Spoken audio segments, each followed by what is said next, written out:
Hey there everyone, I am just setting up now, so I'll be with you very soon. I'm just chatting to a couple of people about how this is all going to go down, what they need from me, and then we'll filter in. So I hope you enjoy the music. I've stuck in something really chill for now, and when the game starts we'll talk about kind of what is going on. If there are any new viewers out there, and I'm sure there will be down the line, maybe watching on YouTube after the game gets played out, this is a competitive game mode in Factorio that you can play yourself. You don't necessarily need to have any high level of skill. Just learning the game in its own right will make you a useful player. So hopefully as the game unfolds we can kind of elaborate on some of the early game play styles as they evolve into the mid-game play styles, into the late game, and how you win a game. There are many different roles and functions that you can play as and operate as and work towards to help win your team a game, as well as different philosophies of how you win a game. So there isn't one clear-cut defined, like football or soccer, where the ball goes in the net. As long as your ball goes in their net more often, you win. With this, there are a multitude of different ways of achieving a win. And we'll get through all of that. But for now, thank you for being here with me. My name is Ghosty. It's been a long time. It's been a hot minute since I've been here streaming, but I'm back. I'm much healthier than I was a couple months ago, which is fantastic, and I'm really glad to be back hosting or casting at the very least one of these events, because they're always good fun. We are about to watch two of the strongest players in the server go head to head, and it's going to be pretty fun. It's going to be pretty competitive as well. So I will continue setting up. We have about 7 minutes where I just want to square a few things away with the admins. I just need to make sure that all of my settings are coming through. If the music is a bit loud, if my voice is a bit quiet, or if everything's a little bit muddled or jumbled, please feel free to type into chat. Just tell me it's a bit loud, it's a bit quiet, your music's terrible, stop casting, you're terrible, you know. Just let me know. A little bit of feedback at the beginning of the stream really helps near the end of it. We want to make sure that these videos can go up onto YouTube and we can kind of document the progress of the tournament. So obviously there will be a grand finalist. There will be a grand final with grand finalists, and the winner of that has a massive amount of kudos, because as you'll see as this game goes on, these games are not easy to win. You will need the entirety of your team working all together in different ways in order to kind of coalesce a win for your side. Sounds a bit ominous, doesn't it? Don't worry, it's actually very simple, but you cannot win on your own, you know. But that's why we need a captain. In this tournament, 16 captains have been chosen. They're all very strong players, and they will each lead a team in either the north or the south side of the map, when it's one captain versus another, one team versus another, to try and beat that team on that day to get themselves a win to move on to the next bracket, out the pool stages, into the quarterfinals, semis to finals, and then glory. So yeah, welcome. I hope you guys are having a good weekend. Hope you're managing to stay warm. It is bitterly cold where I am. And for any of you returning viewers, welcome back. You know what to expect from here. This is a 3, maybe a 4-hour podcast of me just talking about how great I am. You're welcome. But yeah, as I said, I need to talk very briefly to our admins in Discord, so I will be back very soon. We will catch this from the moment they pick the map. We'll talk about what the map is and why we roll the map in certain ways. Obviously, we'll go through all of that in a couple minutes time, and then we'll talk about team selection, the captains themselves, and then we're just going to get into this. You know, there is a lot of meat to be placed on the bones of this particular game. It's the first one, so it's going to start off with a bang, I feel. So I'll be back with you very soon.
Okay, we are closing in.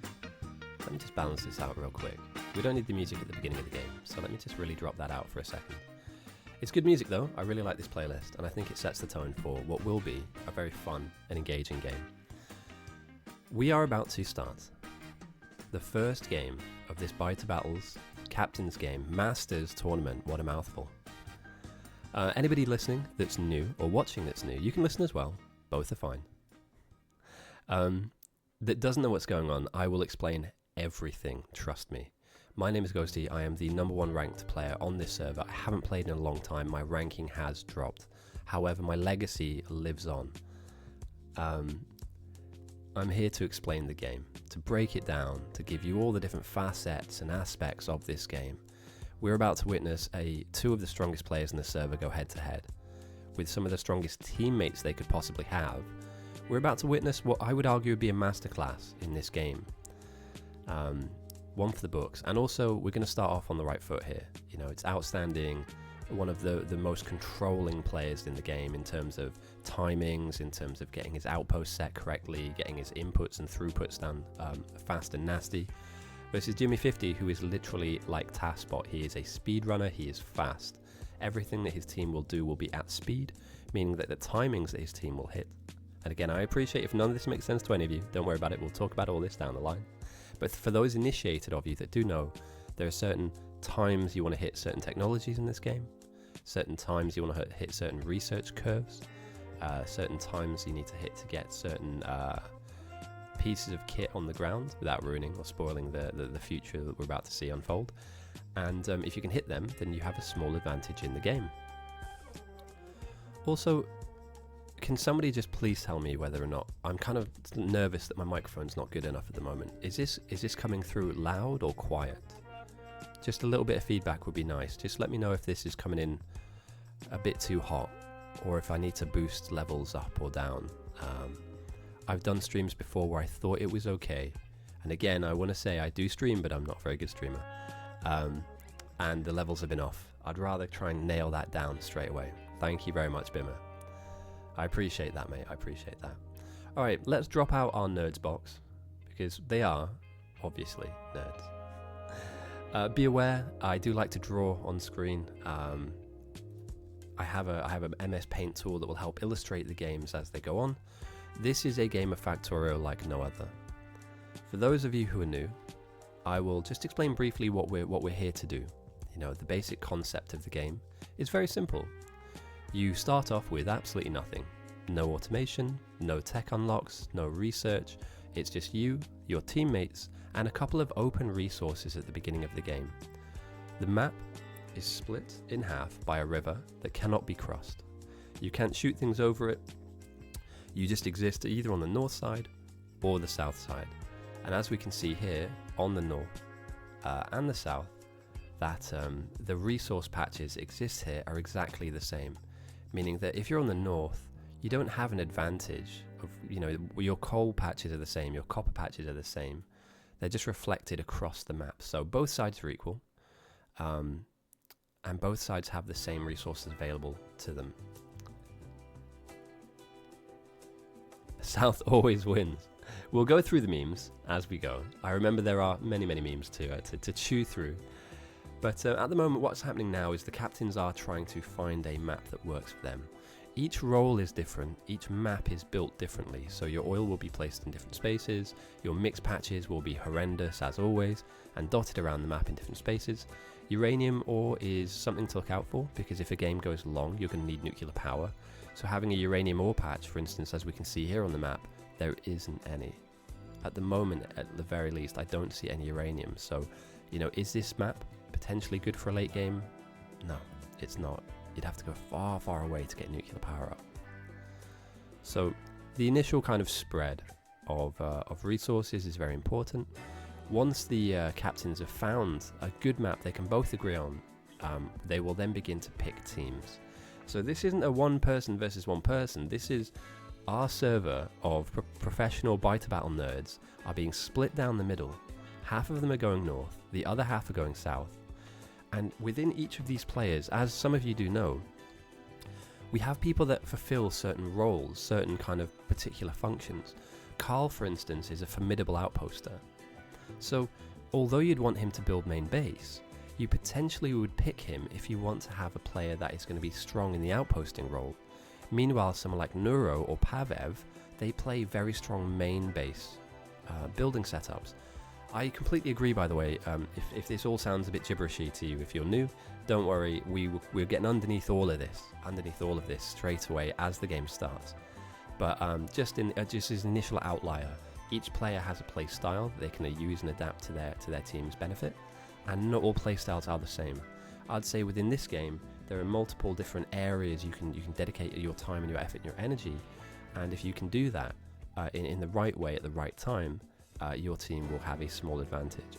It's about taking those small advantages that you can get yourself or your small unit doing, for instance, power, building up resource collection, production, research, tech, outposting, and that coalesces all together to hopefully get your captain a win. Now, we talked about the map, but why? What's the point?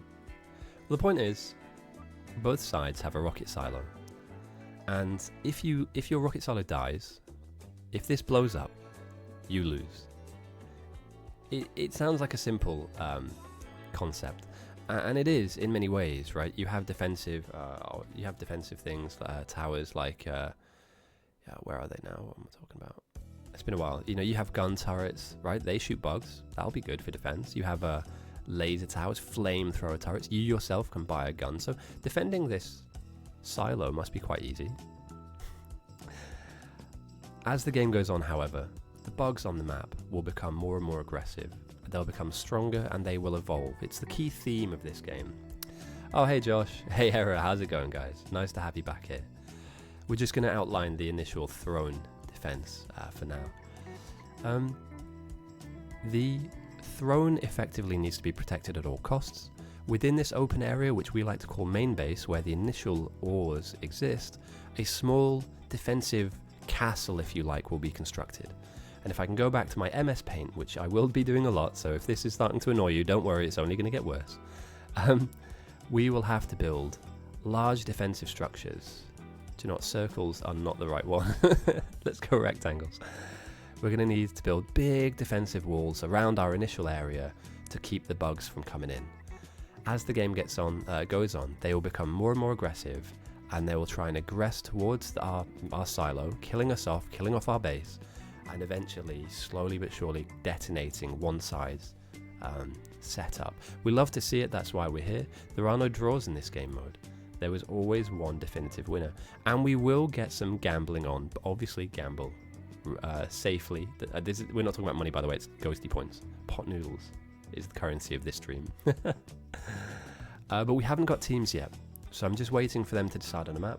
Once team selection is on, we'll get the gambling up.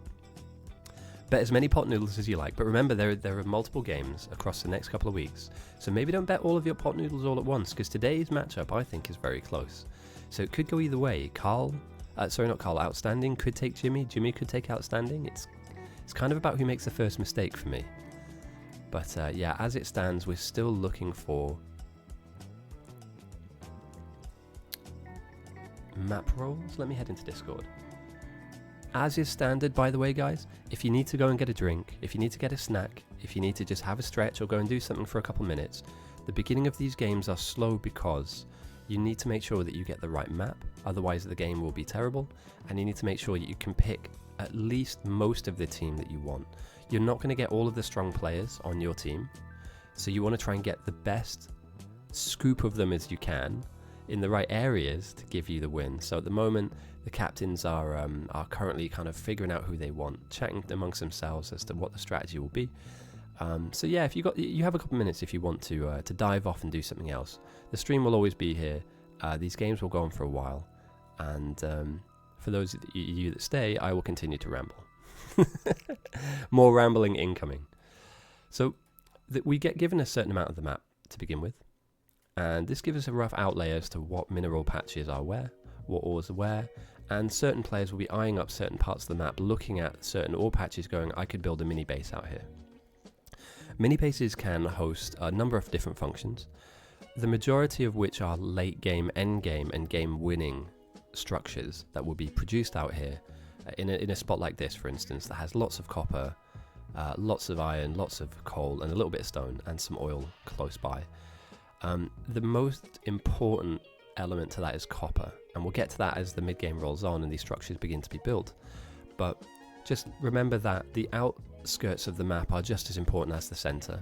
Yes, we're defending a rocket silo, but at the same time too, we want to be building out and taking advantage of all of these resources and assets out here before the map becomes too aggressive, before the bugs become too strong, and before we aren't able to push out anymore without losing our stuff. So, yeah. How are we feeling, guys? Outstanding? I have not played... Do you know what, dude? I've been so ill. I've been so ill. It's been unreal the last few months. I'm not gonna get down. No, not mortgage. Illness. Just overall health problems. I'm better now. I've had a minor improvement in my situation, I'd like to say, and we're much better. But there was a couple of days, weeks where it was pretty dire, and I'm strong enough in my voice and my health and my strength to inner strength to be able to sit here and cast for a little bit. I'm really looking forward to this, guys. Actually, this is a warm welcome to what has been a pretty bleak start to 2025. So it's nice to have you guys back here. Honestly, it does warm my heart to see you all here and remember that I'm a thing and that this stream exists. And I'm hoping that the games themselves will also be very fun to engage with and enjoy in their own right. But no, everything's fine for now. But there was a point where it wasn't great. So, but that problem has been solved. And we're back. We're back. I need to play this. To answer your question, Blitzy, I have not played any of the DLC. I need to. I've tried to avoid all spoilers. I know there's a big worm that crawls through the map and eats your stuff, and I think that's kind of rude. I wonder if I can blow them up. And if I can, what kind of explosives can I use? All those questions and more I'd like to explore through the DLC. But for now, we're back to some biter battles. Oh, Rune Buckler's here. Let's go. Bit of Rune. Califer Bob. Oh, these guys are streaming as well. Perfect. Alright, so we'll have a couple of player perspectives as well to bring you. 80 hours. Damn, dude. Yeah, multiple planets and stuff. I mean, it must be a head trip to have to manage and juggle all that stuff. But as I say that, the game is about to begin. Outstanding is on the south. Jimmy50 is on the north and instantly picks Califer Bob. Instantly picks Califer. And Carl goes without okay, I see now, alright. A European bias here. Outstanding picks Carl. Carl's very, very strong player. I appreciate you, man. Thank you. And as these team picks begin to unfold, we'll start to see which certain players will fall into certain categories. Carl is a strong main base player, but I would say he's more of an outposter. Whereas Jimmy and Califer, I mean, there's a main base player here and a very strong outposter. So this is interesting already. Like as the teams get picked, like I'm hoping we get some threat farming in here. I don't know if much of the meta has changed too much since I last played, but threat farming is always a strong playstyle to try and engage in. We should end up roughly with about, I want to say like 15, 20 players either side to begin with maybe a few more to come in as we go.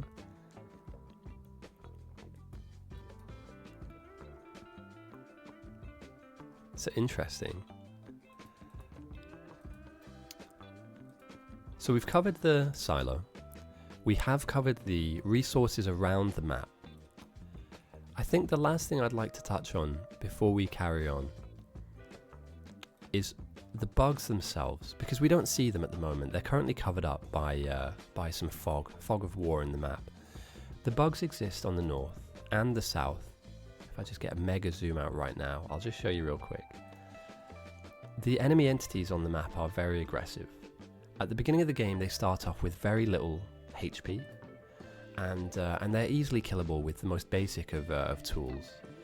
But as the game goes on, small pockets and waves of bugs will filter down into the map, and they will eventually aggress onto the structures that you're building to help you progress through the game. We're talking about your science buildings, your production, your ore refining. All of this stuff will eventually come under attack. Over time, the enemy team can throw out science to influence the strength of the bugs on the opposite side, making them stronger, more aggressive, giving them more health, giving them more armor, more speed, and forcing them to run at you faster with more of them having evolved, and they will come and just destroy you. It's inevitable. They become too much. There is never a game that I've seen, especially at this level, where the bugs are manageable after a certain point. Once they've evolved beyond the 80-90% point, they are basically unmanageable by humans alone. You need your walls to be up. You need your robots to be replacing down structures. You need flamers and laser turrets and upgrades, and yeah, it gets wild, dude. It very slowly builds to a massive crescendo. The way that you do this, and I believe, dude, I love this new UI. How good is this? We have the research. This is so good. This is so nice. So you build science jugs. Red being the most basic, into green, into military, into blue, into purple, yellow, and you can only gain white science by building rockets. We will see rockets today, which is perfect. Each of those sciences are weighted, and if I remember correctly, it has been a while. There we go, feed values. Each of them are weighted with a mutagen score. So by throwing a science, you increase the mutagen by 8%. So one jug will do 1 times. It costs 3 resources and has a resource efficiency of 1 times. The more advanced research that you send, the more mutagen it does. So that the stronger it will make the enemy's bugs. It's more efficient the deeper you go. But what you're doing there is sacrificing the ability to put this research into your laboratories and get deeper down the tech tree. And arguably, you want more tech to begin with. If I'm being completely honest, you don't want to just be throwing arbitrary science at the enemy team, which they can absorb. You want to be sending large amounts of that late game science, that purple, that yellow, and potentially thousands and thousands of that white science. Now, I say that you can only get white science by sending a rocket into space, and I think that ties really nicely and neatly back into the fact that we're given a rocket silo at the beginning of the game to defend.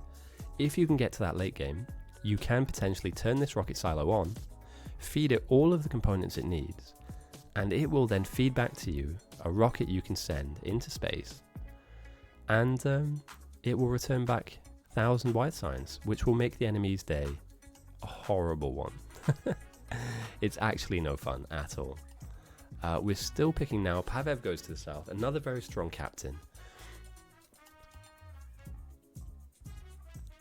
Pav is a great pick. Look at that. They know. Pav is a great pick. And he just joined the North's Discord. So for anybody watching, we have a Bite Battles Discord. I'll get you the link in a second. This is where all of this, the coordination, the tournament, the rules, the players themselves, we've got like a BB builds page where you can check out some of the builds, the prefab stuff that's in here. Blueprints aren't dragged in from other games, so you have to build stuff off the top of your head as the game goes on. But at the moment, these guys will be sat in their respective voice channels talking about the game and talking about the strategy and talking about which players they want in their team. I mean, even here now, Fordeca, Enkling, Clutch, Pipes, Roomboggler, John Boy Billy Bob, Jason Gross, Neuro. There are so many strong players. Morgan, Prox. This is stacked. Honestly, this is absolutely stacked to the brim of talent that our player base has. The only thing that's missing is me. But as I've said before, and as most of you know who've tuned into my stream, that when it was regularly, it's not fair when I go on another team. It's just kind of a free win, and nobody wants to see that. What we want to see is a competitive game. We do not want to see cyberbullying, where I turn up and then we just win. There's no fun in that. There's no fun in that whatsoever. So here, at least, we have a fair game of backwards and forwards bite battles. And, no. They're assembling the super team of outposters already. Are you guys seeing what I'm seeing right now? Q-Krat, Roomboggler, Califer Bop.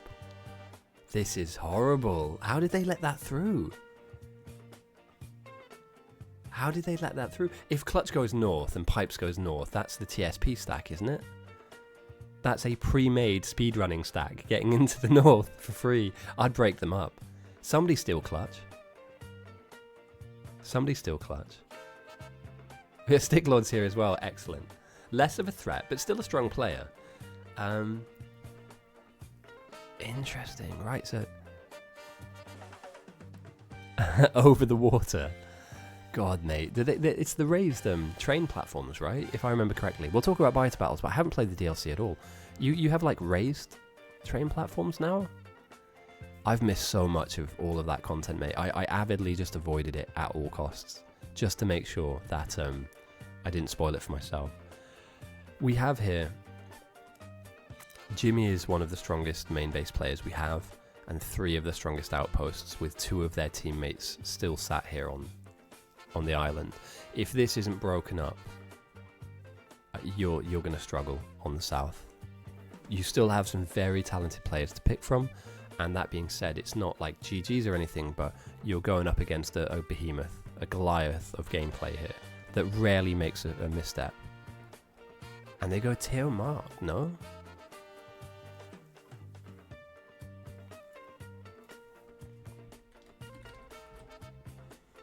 No. I'm not. I have the opportunity to stir some shit. I'm not going to do that. But I'd like to make sure that picking is not a fucking 45-minute or an hour-long thing. Picking should be about at least 15 to 20 minutes. I think there should be a cap.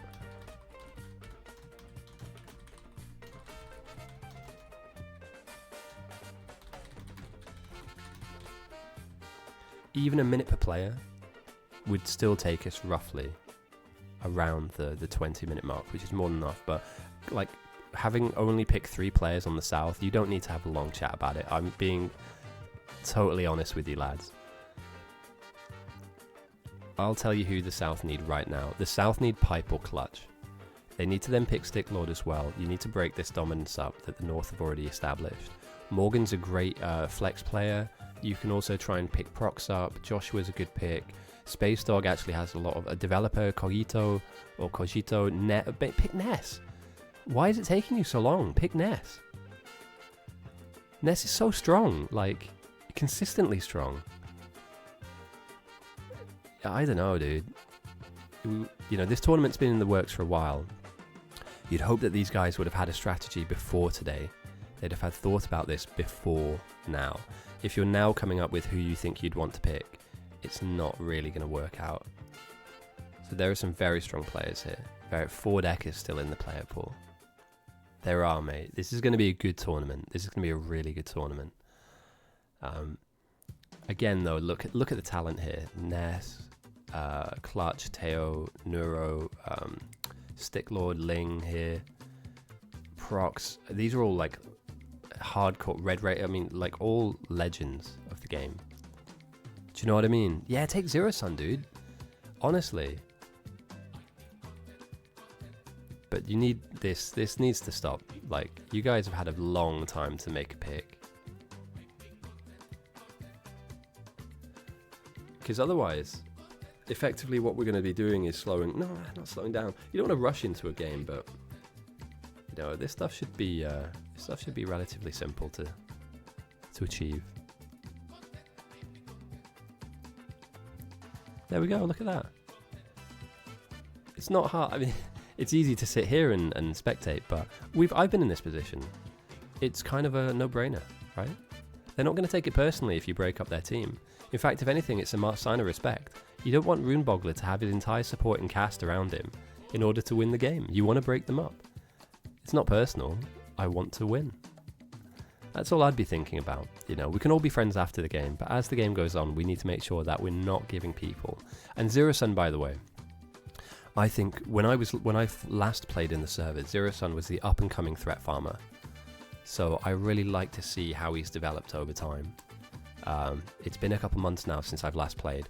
I still maintain I'm one of the, if not the most dominant threat farmer in the game.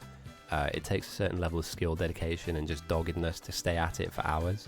But it gets you wins, it keeps you safe. And for those of you that are new and uninitiated in what I'm talking about, if all of this sounds like gobbledygook to you, I am going to go through all of the different elements to this. From the beginning of the building of the bases, to the building of the initial infrastructure, to smelt ores down, the power, the threat farming, you name it.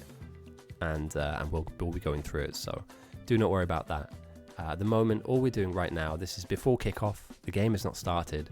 The teams are just picking out who they want. Q-Crack goes north, fantastic.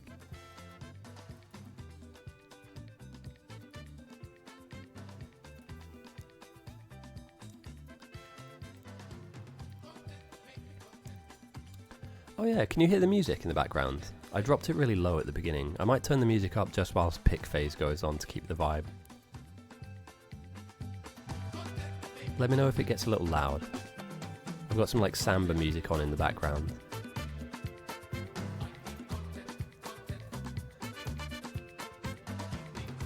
And I think that's key, Blitzy, is that like we've all made friends off the back of the game because you get put on a team with somebody you don't know. You start talking to them, you know, you ask them for a bit of help. And then before you know it, you're in Discord having a chat going, hey mate, let's play another one. You know, I really like what we did there. Our threat farming was really good, or I really liked our outpost, or I've got some ideas of how to build up main. This game in particular is a tournament game, but the server runs all the time. Oh, Ness goes north? No, they let Ness through? Oh, they let Ness through. Oh, that's such a miss for the south. For any of you that don't know, Ness is a speedrunner. A really frightening nightmare person of a speedrunner. Now, he or they are now paired with Jimmy50, an equal nightmare person when it comes to speed. Do we gamble now? Do I put... No, we'll put the prediction up as teams begin to form a bit deeper than 6 and 5. We need 10 to 10 at least before we start figuring out who we like. The North at the moment look very, very strong. Unless there is a preordained strategy from the South, as in Outstanding already has his list of picks that he wants. Just on pure skill alone, the North are, stacked.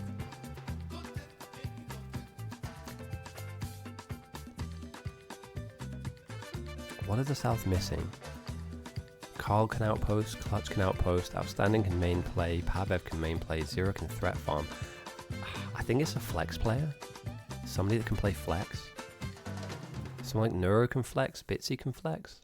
Enkling is like the ultimate flex player, holy. But then again, it's like 4 o'clock in the morning for him, so... I mean, picking Enkling on a Sunday is a bad idea. He's an amazing player, but it's just a shame he's in the Philippines or in Malaysia, miles away.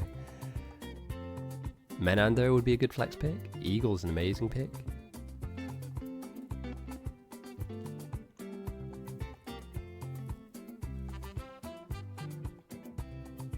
Ford.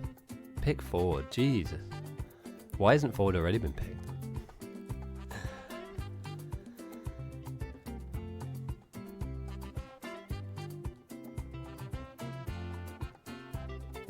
Alright, let's just double check Discord, make sure that we've got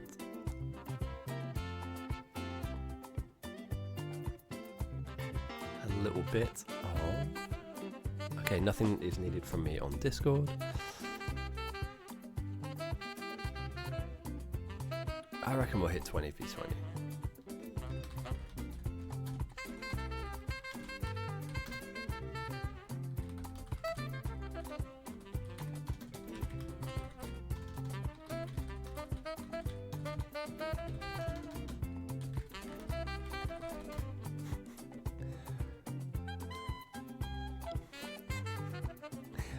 I'm telling you now, I'm committing to this. I am going to captain a game and we will speed this up. This is not rocket science. In many ways we're building rockets and we're going to be doing lots of science, but they're not comparable. This is... Thanks, Eagle, I appreciate you, mate.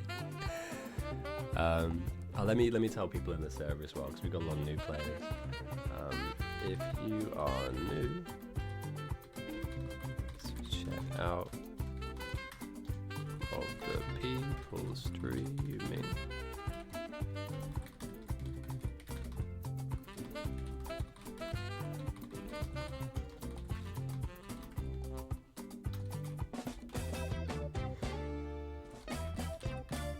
There you go. Shameless self-promotion. I believe Rune and Califa will be streaming. Although I would probably argue that potentially they might have a delay on their stream so that they don't get stream sniped. You would be surprised. People do snipe. So you just got to be aware, when I do this, I want to make sure that I've got a good look on the game, a good view on the game, but I don't want to ruin or give an advantage to a team that shouldn't see something that they should see. That they wouldn't see if they didn't log into my stream. So we're going to be tactical with this, very tactical.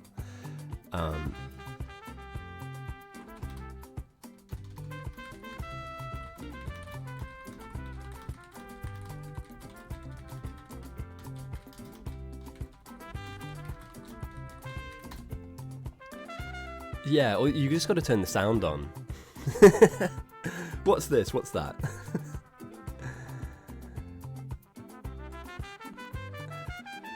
But it shouldn't. Yeah, I don't know.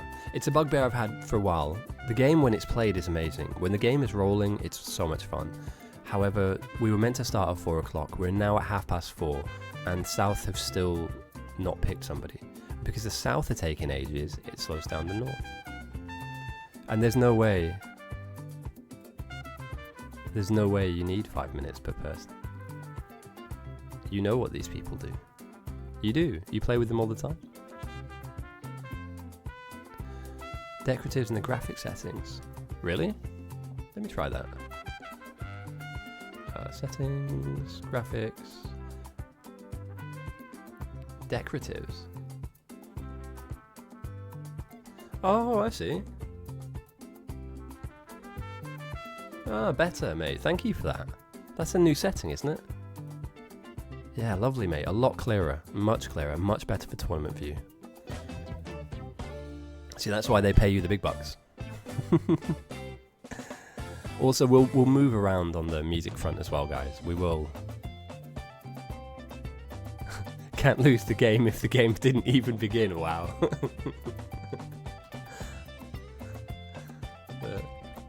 Psychological warfare.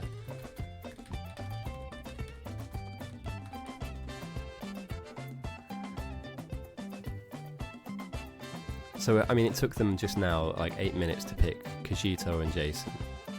It's not that hard.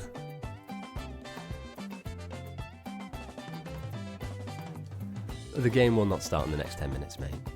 For any of the new players or new viewers or new eyeballs on this, we are at the picking phase of teams. The game should start, or should have started by now.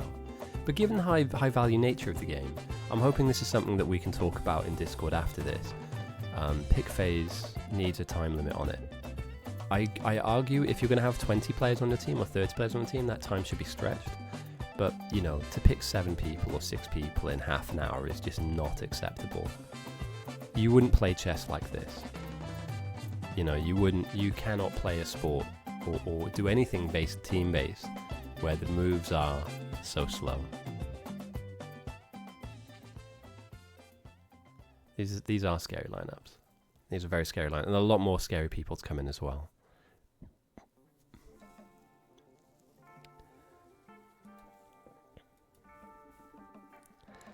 Teo goes north. 7 on 7. So let's count. It's now 31 minutes past 4. Let's see how long it takes South to pick another player. I'm going to say it'll probably be about 5 o'clock. In about 28 minutes time, 29 minutes time, we'll see another player being picked for South. Death by committee, lads. That's what this is. Death by committee. Everyone's having a talk. Everyone's having an input. I'd rather rule with an iron fist. If I'm the captain, right, and I'm going to all of these players, by the way, will play all of the games. This is something you need to keep in mind. All of these players here will be in the semis, they'll be in the quarters, the finals, they'll be in the pool stages. These are just our player pool. You have to pick from the player pool. It's the captains that will not make it as a captain deeper into the tournament if they don't get it right. So I wouldn't be doing anything by fucking committee here. I would be making sure, hands down, I'm getting who I want. I don't need to hear many opinions. If you want to play with somebody, let me know. But if not, we are literally getting the list of the best players in the server, and I'm clicking all the top names. All the top names. There we go. Bitsy got dropped. Sad. There is, for any of you that don't know, I will get a very interesting website up for you. There may be a new version of this. I'll pin this to chat.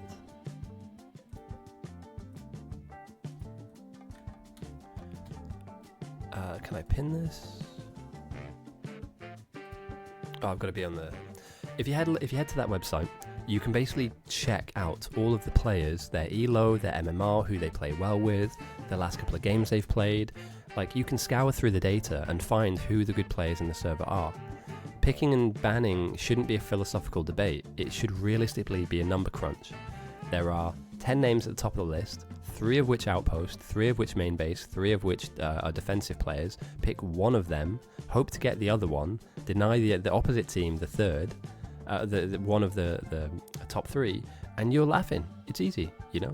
Fordeka should be an early pick. Prox should absolutely be an early pick. His name is at the top of the list. You don't want to do everything by statistics, but this game is very much a statistical game. We are going to hit certain timings in the game that will give you an advantage. The reason why we have first, you know, in production and development, it shows how fast your team are going, how the speed at which you're able to get your build down. So being fast, being first, being number one, it pays. It pays off. Now, having a small advantage and winning are two very separate things. Not always does the person who has the advantage win the game, because mistakes can be made under stress and pressure, and that stress and pressure comes from 2 things. The enemy team pressuring your bugs, evolving them and making the map aggressive for you, and a misstep in a misplay or a misguided build that you cannot fund or fuel. We're not going to see players on teams that can grief in this game, I don't believe.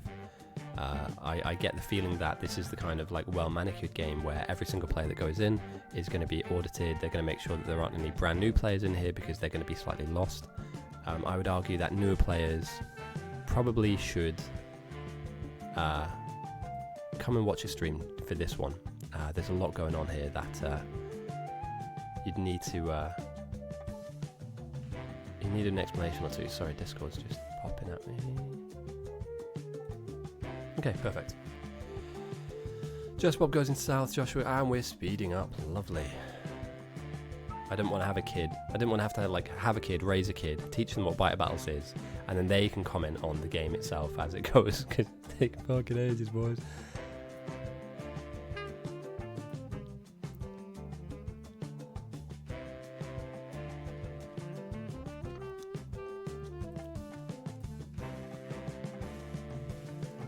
Yeah, it looks to be like we're gonna end up on about 18, 20 on 20. So the start should be quick. Should be nice, actually. Really, really nice.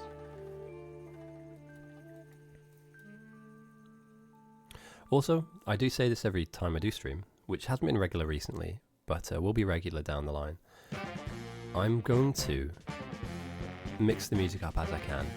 So if there's a particular type of music that you want to hear, please let me know, and I will try and cater to all of the different kind of eclectic musical palettes that we have joining us today. If we need a bit of rock and roll, then rock and roll it will be. If we need some, we had like metal before. We had clown music.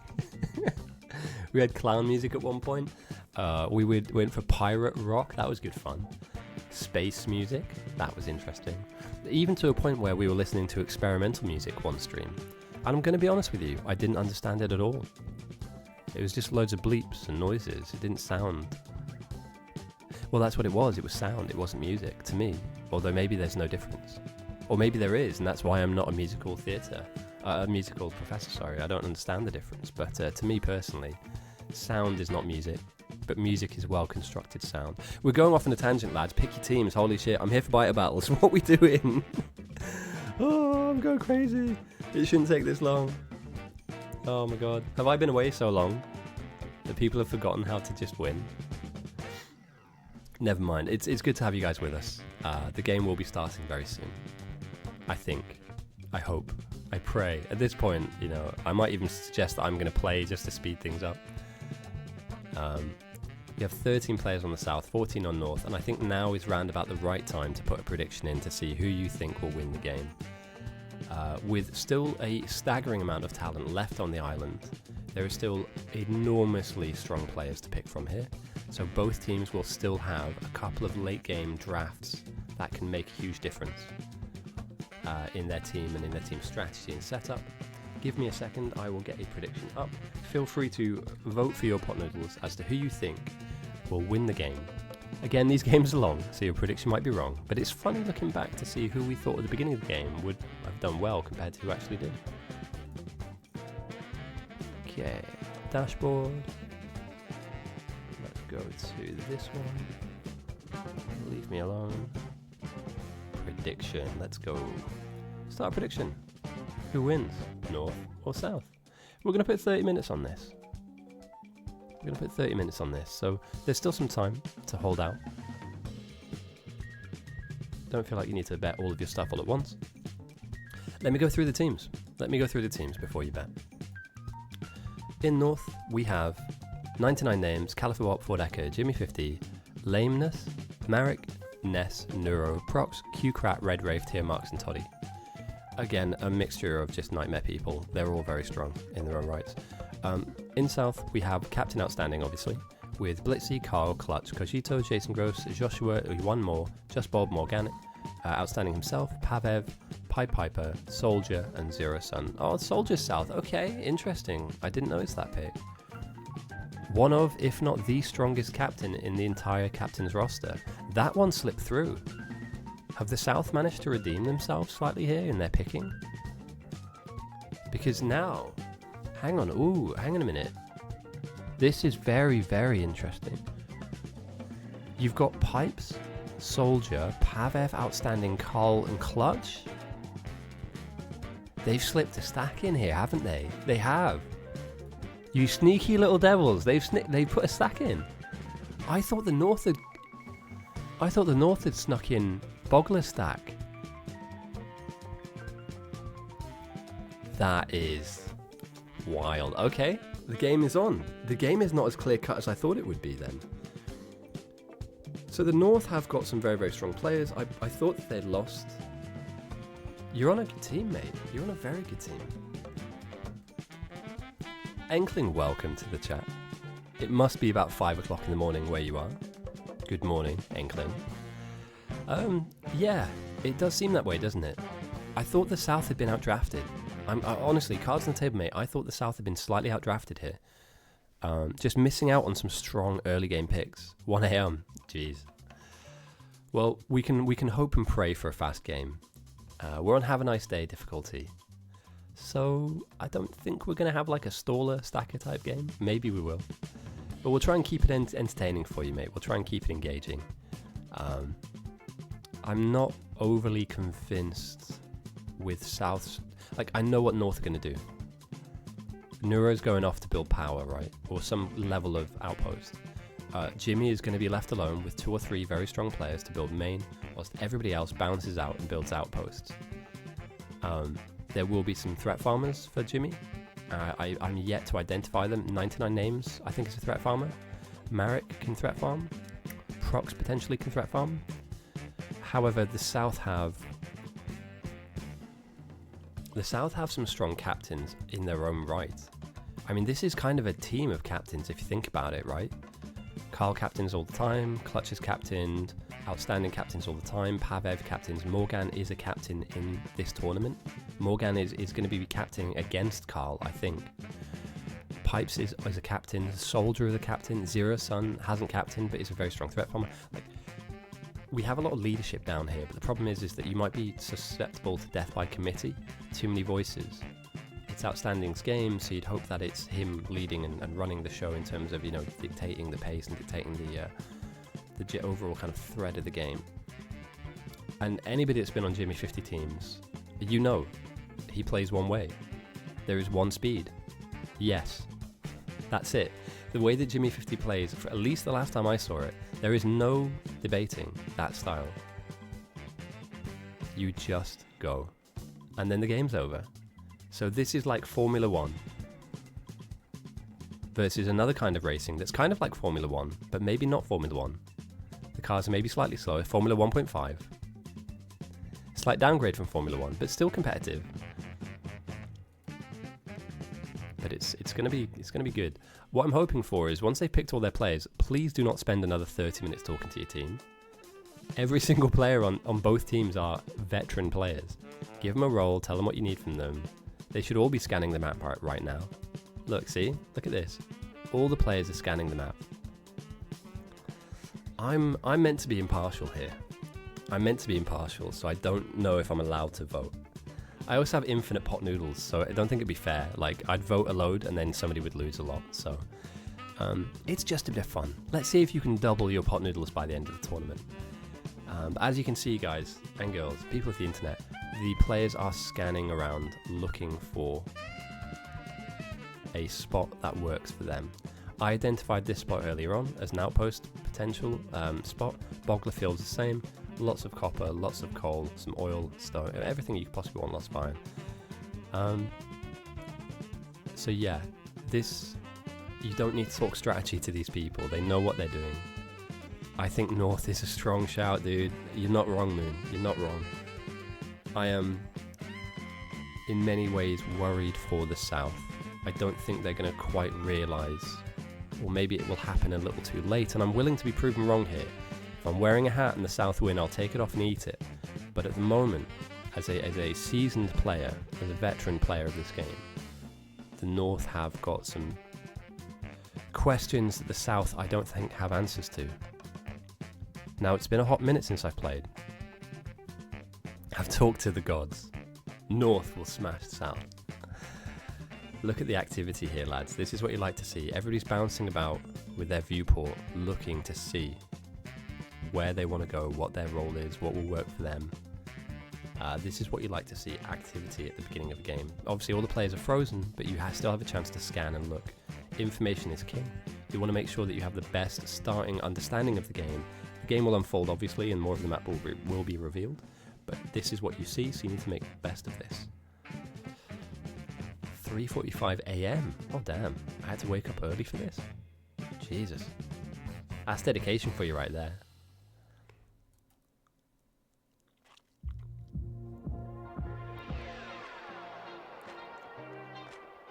People are moving their sleep schedules around to get to these games. That's wild.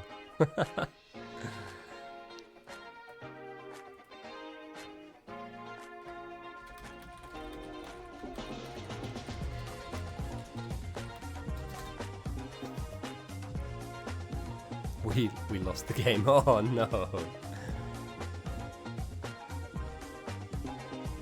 It's a very, very enticing game mode, isn't it? Because when it goes well, you fly. When it goes well and you have a good team and you have good teammates around you, it's a fantastic game.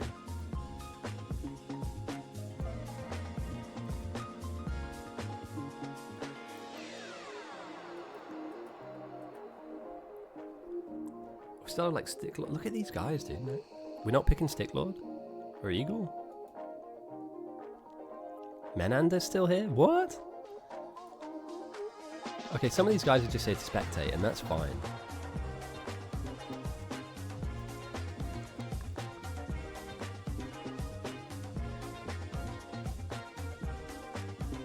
Stacking. Oh, damn. We are seeing some stacking right now.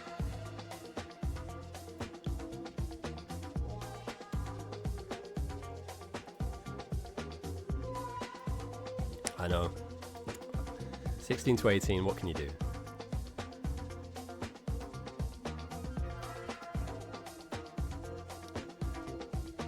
I just rather hoped we'd have started by now.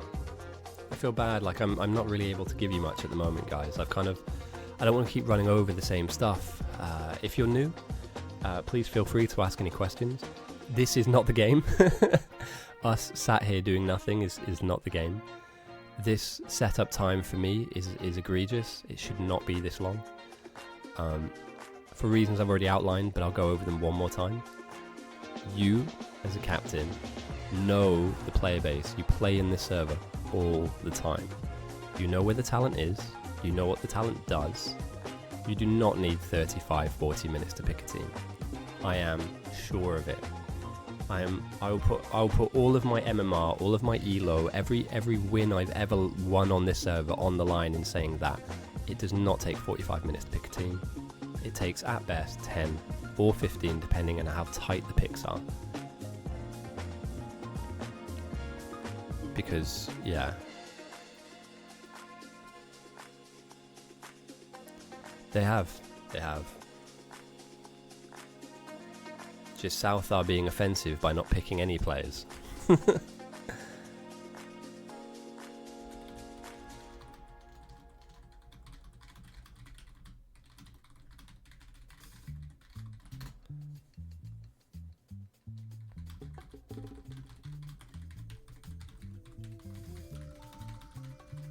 And it's not a language barrier either.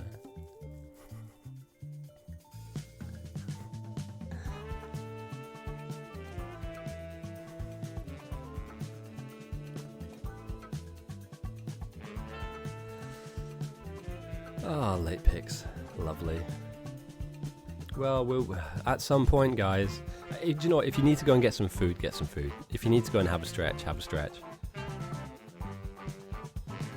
Oh, we're in the prep phase. Brilliant. Okay, well, the teams have been selected. There will be a late pick. A co-commentator. I do not. Although, that's a really good shout. I might need to bring some people in to the stream to do some commentary with. Especially the oh, do you know what we can do? We can bring in other captains and players. Oh, mate, what a great shout. What an amazing shout. Let's do this one solo, only because what I can do between now and next week is I can set up another audio channel. The way I've done it before hasn't been great, and so the audio has been terrible.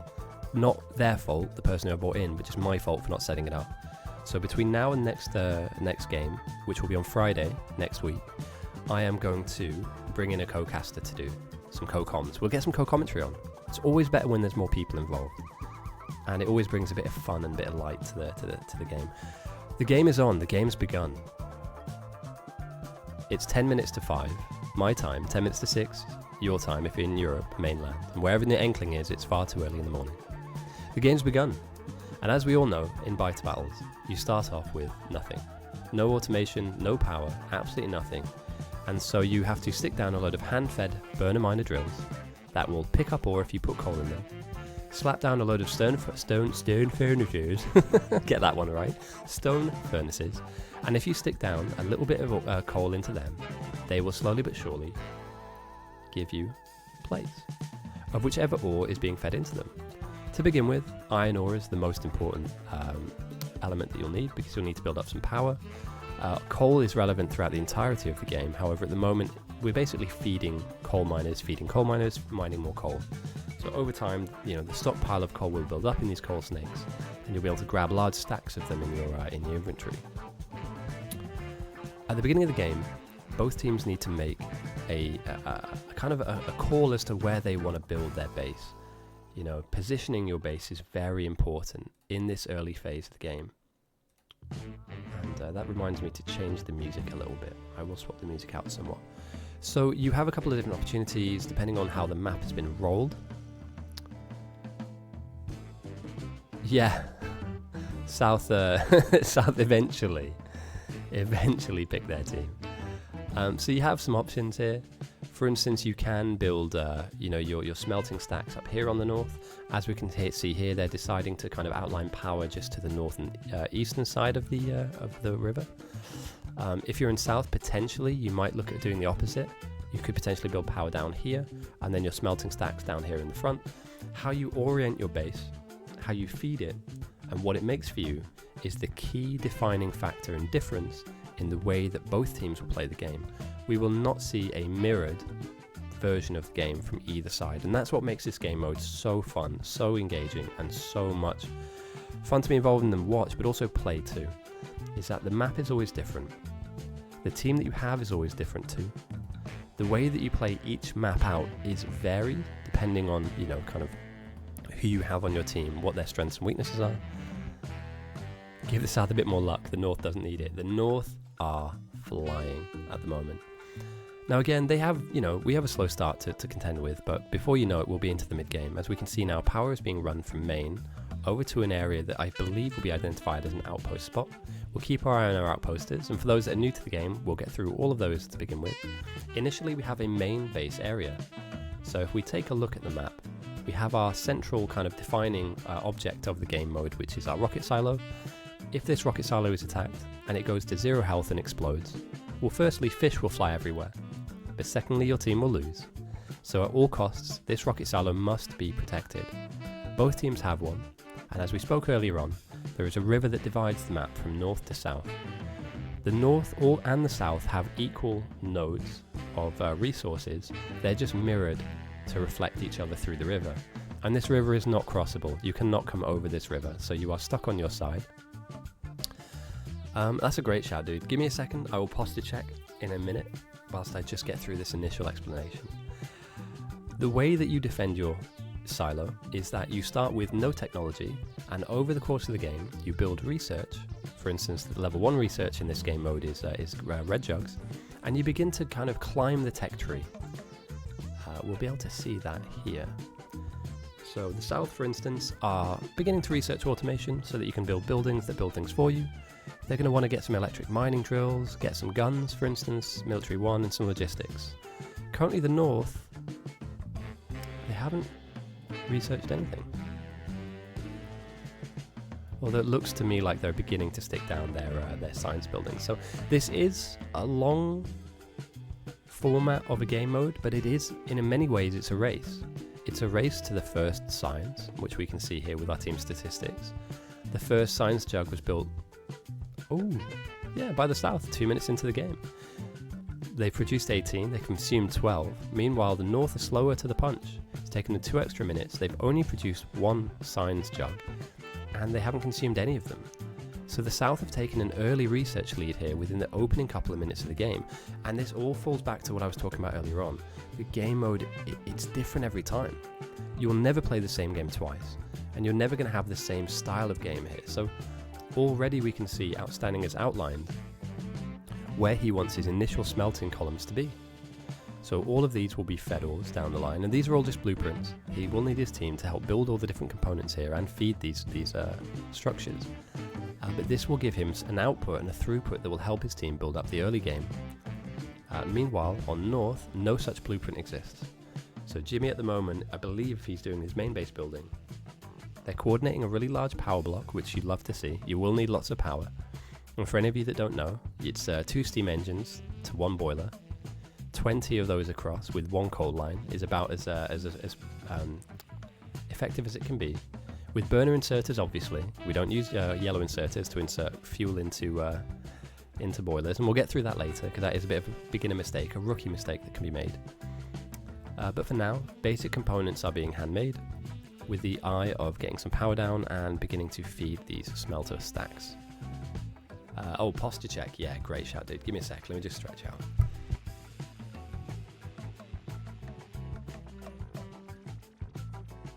Let's also swap the music out as well. This has been good, but I feel like we can get something better on. Let's go for a bit of...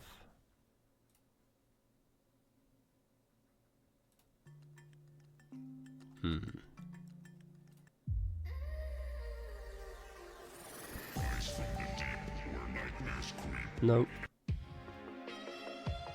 That'll do. That's a bit more chill. Let me know, guys, as well. This is kind of not super important, but if you can, if the music is too loud, please tell me as soon as possible. I will be able to drop or pick up, if it's too quiet, the levels of the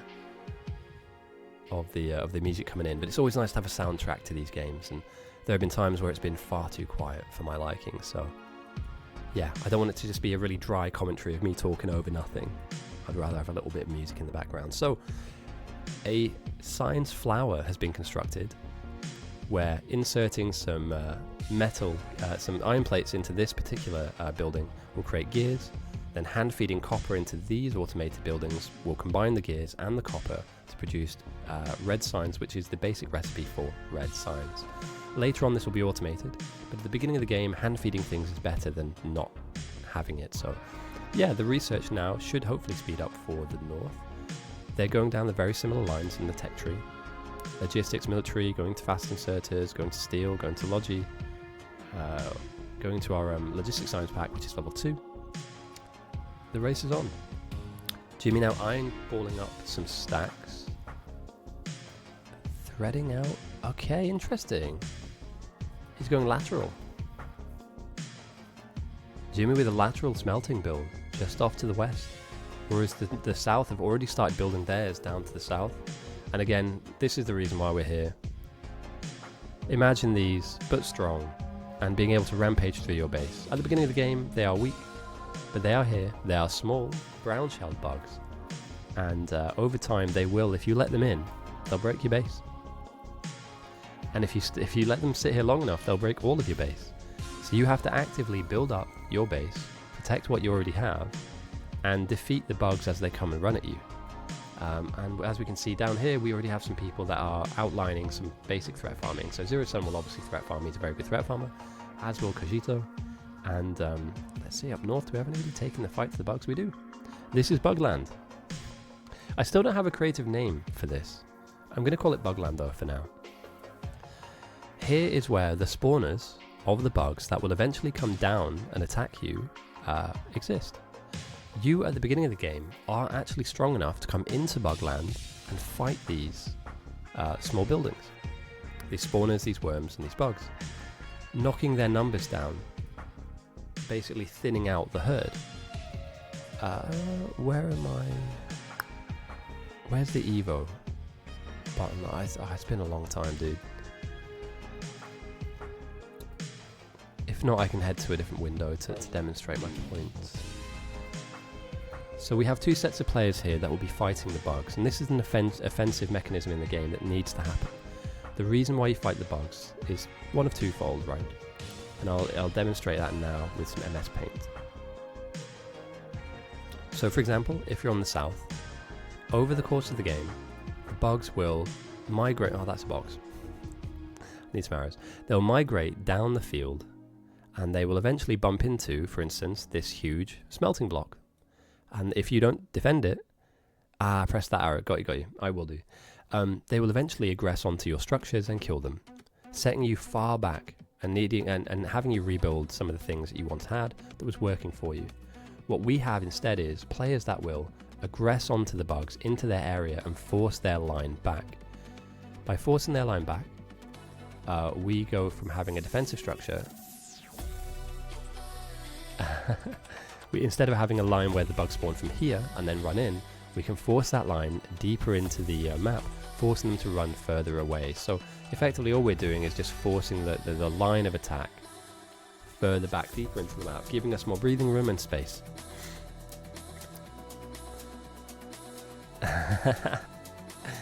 It's actually it's a really interesting app, this that I've got here. This isn't MS Paint, by the way. This is like a handmade Python script that somebody pointed me towards, but I love it.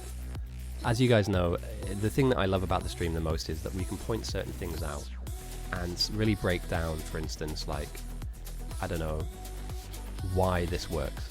You know what I mean? And I just, it has been a hot minute since I played the game, so it's going to take me a little while, but like, why do we build smelters like this? You know, why do we have throughput coming here? What's going to happen after this smelting column? I believe as a teaching tool, if you're a newer player watching, this is a much easier way to access the game than just having a mouse floating over the screen and saying, oh yeah, look at this, and you know, this is why we do this. It's it makes it more accessible, I think. But let's drop this down for now. So the bugs are coming. The bugs are weak at the moment. And you said there was a button I need to press, right? This one. Boom. Oh yeah, there we go. That's the button. That is the button. And we also have our musician log as well. Here. Perfect. Brilliant, mate. Thank you. It has been a while. So the north at the moment have managed to farm bugs. They've managed to kill off some bugs. And by killing them off, they've managed to drive their threat number, the number of aggressive bugs, into a negative. So when the bug number on the first death of the tournament has been captured, 99 names is the first victim of a long-standing, long-running tournament. We'll try and document all of the downs that we see, but this is the first. Remember to press F to pay respects. Do I have a button for this? I do indeed. Look at that. Let's go. So the thing to keep in mind when it comes to looking at passive feed, this number here, if it's in the positive, the bugs will run down the map. They will become aggressive. When it's in the negative, they will become passive until their numbers improve. So by going into the map, by killing them early when they're very weak, and at the beginning of the game they are very weak, you're able to dent their numbers to stop them from pushing into the map and fighting you. Having a positive number means that at any given time, anywhere across the map, bugs can run and fight you. And at the beginning, they're really easy to kill. It's not a problem. Like, it really isn't. Every single player has a pistol. Down the line, players will upgrade to having machine guns as well, with yellow ammo. It's not a big deal. However, as the bugs get stronger, as they evolve... Boom. Legend, thank you. Yeah. I know these things, but it's been a while. Thank you, dude. As these guys get bigger and stronger, it will take them less time to kill buildings. They'll be faster. There'll be more of them, and they will do different things. So we have, behemoths, for instance, enormous bugs that would just walk through this. But at the moment, though, guys, we are seeing this. The South have had a couple of small attacks here. We had one here now. They've just lost 2 stone furnaces. There are people inside of their base. And this is just a loss that is cheap to replace, but it's just indicative of just needing to pay attention a little bit, lads. You don't want to lose this stuff. More bugs are coming in. I'd be asking my threat farmers now to go in and do a job. We need our number to become negative like the Norths. And as you can see, look, the bugs are really easy to kill to begin with, but you need to kill them. You need to get to them. You need to intercept that threat. Otherwise, as you can see here, another wave are coming in. And this is the theme of the game, guys. This is the theme of the game. Biter battles. Are you battling the biters? It's all good and well having a lovely base, building up lovely signs and having a lovely time. Unfortunately for you, the bugs are not lovely. They're aggressive, they're mean, sometimes they're green, and they're coming for you. So you need to get aggressive, you need to fight them. I miss this. Mixed ore smelting. I'm just gonna follow this. I love mixed ore smelting. This looks sick. It's obviously a mess, but calculated in the right way, it can be a very efficient mess at producing stuff. Okay, power's gone down for the output for the threat farmers. The bases are starting to be building up. We're having some basic components being created. I can imagine very soon we're going to see some labs being put down, and from there we're going to start to see the beginnings of the game. We have a kind of similar structure going in for the North too, where they're creating some circuitry into some cogs, and we're going to be dragging some plates through too, and that will kind of feed into a mall where items are produced that will continue to expand our base. The way I look at the game, and the way I think the game is best explained over the course of a game, is that you can divide it into 3 portions. The early game, or the beginning of the game, which is what we're experiencing now.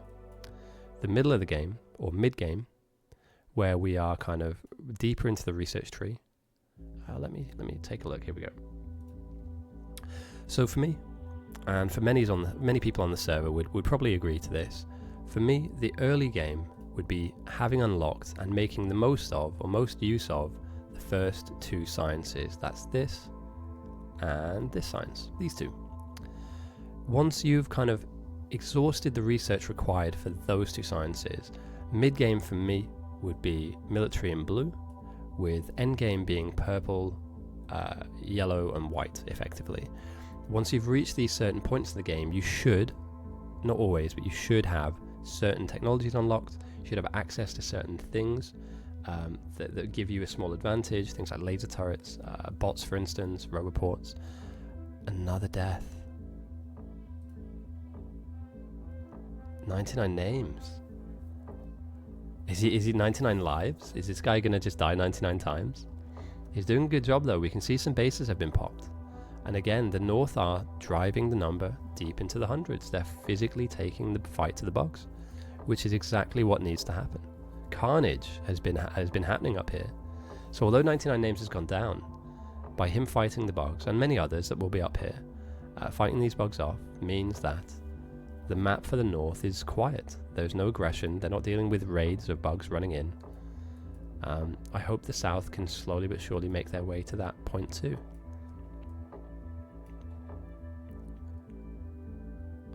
This music is it on? It's like atmospheric. Okay, we're changing the music. This is terrible. Alright. Let's stick on a playlist.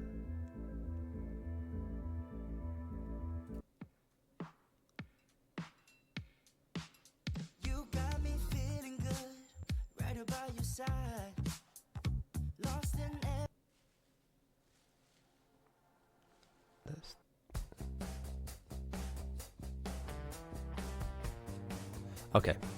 Okay, some of the music here had been suspect. I need to make sure I vet these playlists as the tournament goes on. I cannot have a finals of terrible music. That's just not going to play. Right, we haven't really scanned around, so let me have a quick stretch and then we'll take a look at what's happening on the edges of the base.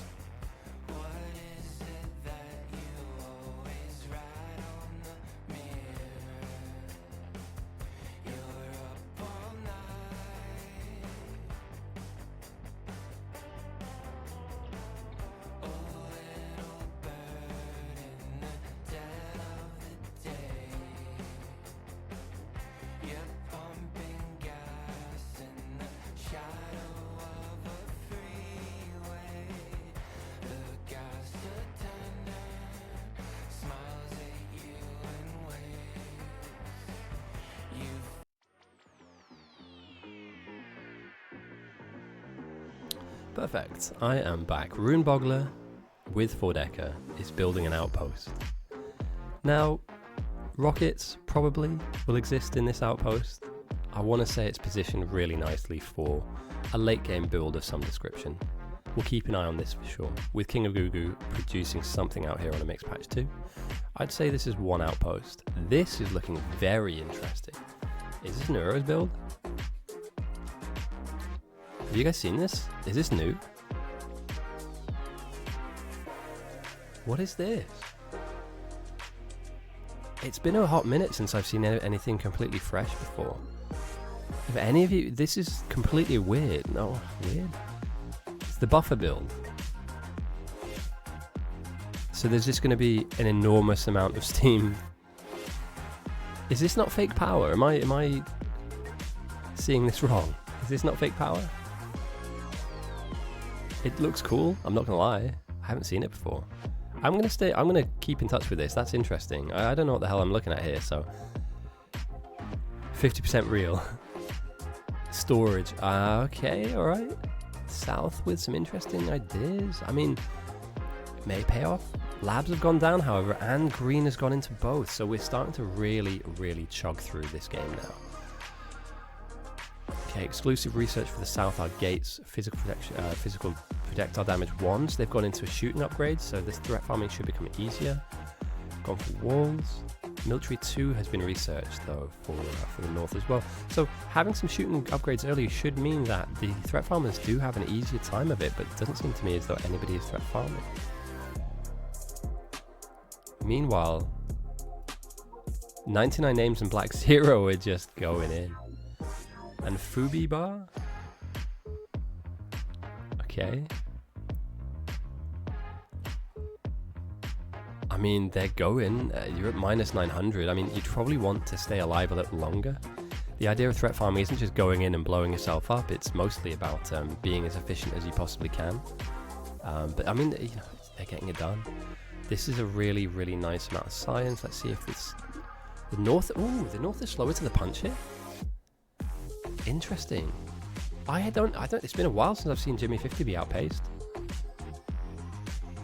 So for the new guys coming in, this is the recipe: iron cogs that are made out of iron plates in an assembly machine, fed into an assembly one with some copper plates. Will spit out red jugs. For the green science, which is tier 2, you're going to need yellow belts and yellow inserters fed into an automated assembly machine. Sorry if I can get my words out. That will then spit out green jugs. And at the moment, there's a healthy amount of both. This research block is really nice and is thundering its way through. Some early game research.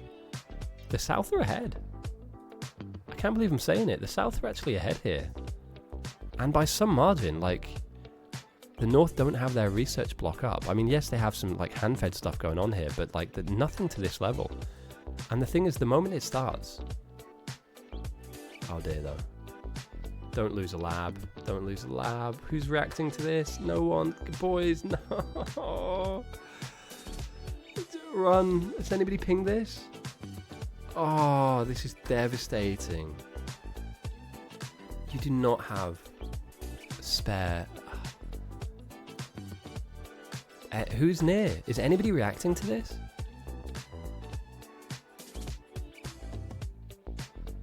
Oh, that's genuine.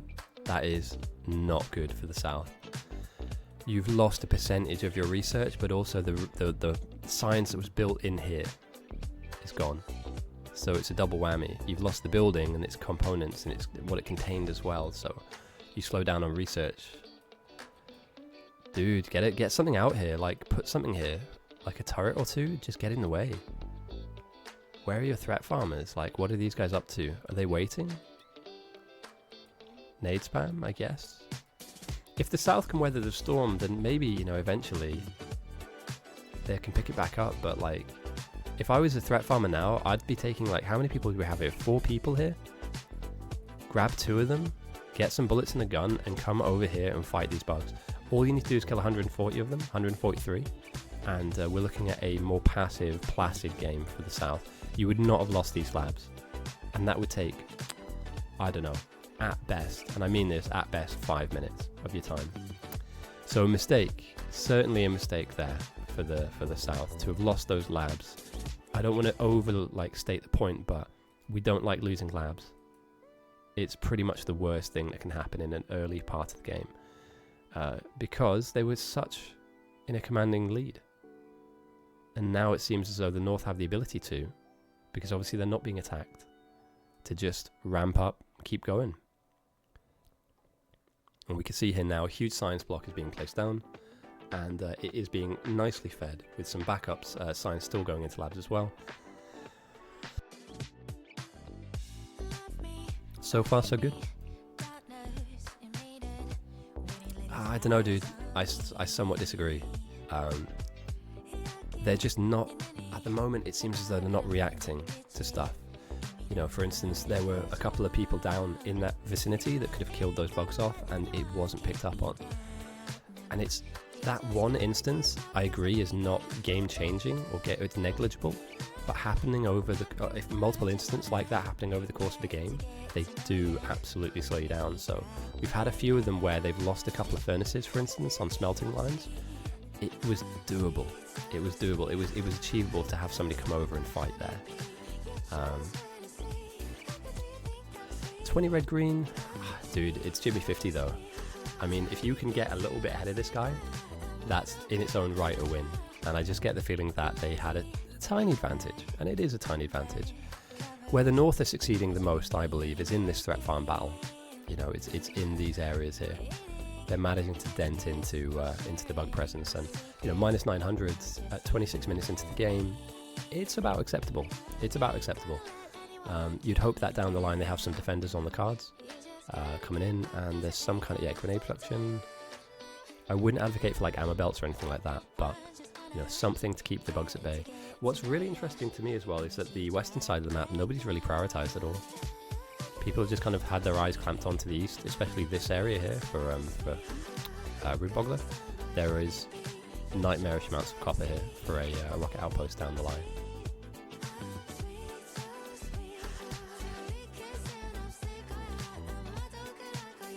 No, we'll see things unfold. My understanding, and by the way, have you ever seen this before? This is new to me. Power storage. I'm not convinced, but maybe I've been away for too long. You know, maybe this is now meta. But yeah, so for me, this is a rocket outpost, almost certainly. Or potentially maybe a science outpost that then feeds components down the line to the silo 450 later on. Yeah, I'm I'm not overly overwhelmed by it. I'm not convinced. I think traditional power, there is enough coal on the ground, will get you over the line. We are quite far away from uranium on both sides of the map, so, you know, will we see nukes? Potentially. It depends on how aggressive the game gets, I guess. You know, if somebody can smell a kill or a win early on, we might not be seeing things like nukes. We might not even be seeing rockets, to be fair. This could just be a rush to yellow-purple. That being said, it looks to me as though, and again, these little raids, it's just annoying, right? That smelter was just there doing something and now it's not. This is all manageable. You know, these people need to clock in. It's a captain's game, it's tournament time. Why are we not doing anything about this? Why is it taking so long to react? This is alarm bells are ringing for me. If I'm the captain of South Main, alarm bells are ringing that players aren't noticing this. Because if they're not noticing this, there's many other things you're not going to be noticing as well. It's fine being off into, you know, being a walking thought pod and building up main, etc. But they are literally in your base, killing your base, and there is a player base here that is not reacting to that. And for me, just from my own anecdotal experience, this is endemic of a team that will not strive in the late game. This is not a hard thing to fix. You have bullets, you have a gun, you just have to meet them. That's it. There's still one in the base. There's still one here. There we go. You'll love to see it. However, that being said, a wall is being stuck down, and I love walls. We will get into the MS Paint drawing stuff later on about wall patterns, etc. The South have experienced what I believe is their first death. I might be wrong, I may have missed one, but the South, Zero Sun has gone down. Threat farming now, thankfully, have managed to drive their number into 1,000 mark, which is great. It's taken them some time, but they have a now well-established base that will feed them grenades when they need them, and hopefully down the line should be able to produce defenders. This is a large amount of production here, so I'm hoping that this can convert itself into something other than just a defensive outpost. You never know. It could switch into something and flip the gears. Ore refining is going down on the south too, which you'd love to see it. North are still just furiously pushing through this early game research. I'm sure that there'll be another kind of blueprint stamp coming up north for military and blue signs. They are not, as it seems, that close to getting oil in. Oh no, here we go. Refinery number 1 going down with Tierra. So yeah, these are pretty much neck and neck. You know, I'd argue the South are ahead by a small amount, you know. And considering they've been taking aggression for most of the game, that's quite interesting as well. Oh, I love these new... Oh, dude. It's been such a hot minute since I've been in Factorio. I love what they've added to the game since the DLC. I'm a simple man. Let me have my simple things. So, wall goes down. Zero Sun comes back into position. The threat will slowly climb, for anybody that doesn't know. Will slowly climb over time. If you don't address it, if you allow the bugs to spawn in and fight, and not fight them, then they will slowly but surely kind of bounce their numbers back up. But for now, 2 people on threat farming duty, Kojito and Zero Sun. Yeah, that's more than enough to get the job done in this early game. That being said, is there anything that I've missed? This is the counter threat farming for the north. Obviously grenades are being built. I'm sure that defenders will come soon. They've been at it for longer, so they're at now minus 2,000 threat farm. Yeah, so we're off into a decent realm of threat farming here. You just hope they don't go down. And 99 Names has been unlucky in the fact that they've gone down a couple of times in this game so far. You know, dying just stops you from continuing on. Good work. Very good work. Neura's outpost, I haven't touched on it yet. I wasn't too sure what this is here to do. We've got some steel production coming in. Could be power, potentially. Just power. Q-Crat, I'm guessing this will be a laser outpost, potentially. Oh. You've got all the right relevant component parts that you can create from. Could be nuke, actually, considering it's Q-Crat. This could be a nuke outpost. Okay, yeah, that's very interesting. I haven't really touched on that yet. And we have Stickball outpost here with Pistachio, a new player that I've not seen before, and Pavev. Two very strong players with a new player, with an outpost of their own. So, yeah, a couple of moving parts here. What's interesting to me is that I don't think we will. Although, stranger things have happened. It's a weird one. Like, if I'm Jimmy50, he wants. So if I remember correctly, sorry, Jimmy50 likes to get rockets up within the first 2 hours of the game. That's the goal. It doesn't always happen, but the goal is to get a rocket up within the first 2 hours, or be able to, feeding the silo, etc. If I'm outstanding, I'm building defenses anyway because I'm expecting a quick game to come at me. So I need some level of defense. I need some level of protection. I need a barrier between me and whatever the North are cooking up for me. Let's take a look at what they're researching into. That would be quite indicative as to... So the North are going modules, and then going for research speed, which is, yeah, fine. And then mining product, it's fine too. The South are just ploughing on with very traditional research, actually. Red circuits into sulfur processing, into blue science.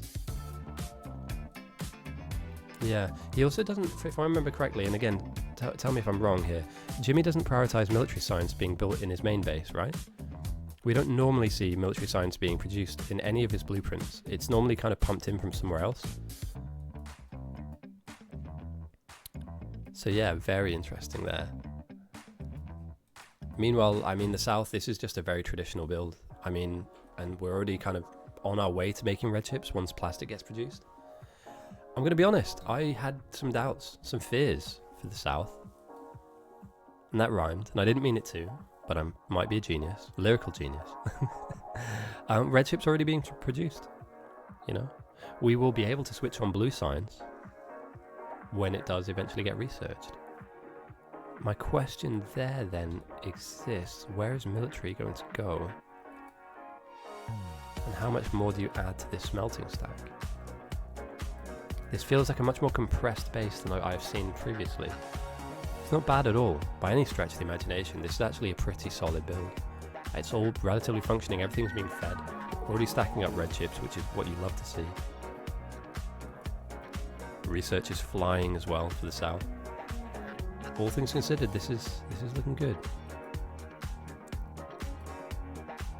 It makes me somewhat worried about this, though. Is this a wasted effort? And I don't mean wasted as in, is this like just worthless? But is this player... sorry. This player could potentially be engaged in doing something else that would be pushing your team a little further forward. I'm worried that this might be a wasted effort in the sense that this won't culminate into a productive play compared to doing something else. And in fact, you may kind of be left wanting somewhat. Could that player be up here helping with threat farm, for instance? Could they be out? Do we have a rocket outpost? That's a very good point, actually.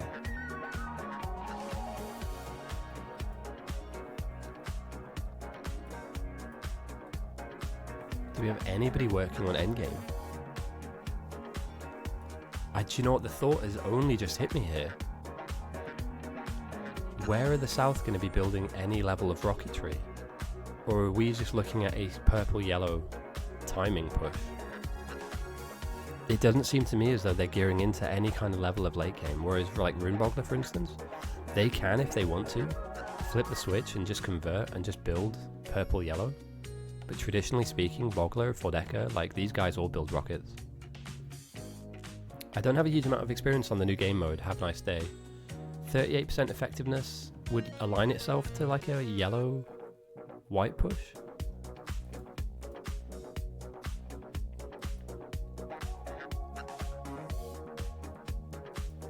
Interesting. I'll keep tabs on that. That's something I've only just clocked into thinking about now. We may not get to rockets. We may not even get close. But then if we don't get close, what does it take? We're going to need to get to 90%. So what, 38? Hang on, let me do some maths. I know there's a calculator, but I'm just going to try and do this off the top of my head. It's going to be a few thousand. At the bare minimum, it's going to be like a few thousand purple.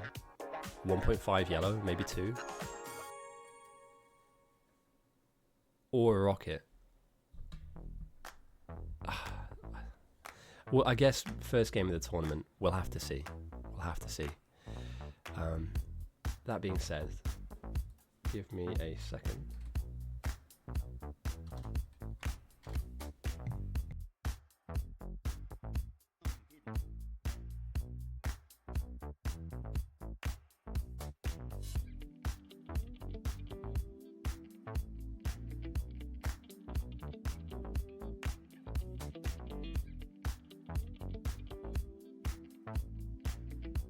Perfect. All right, good stuff.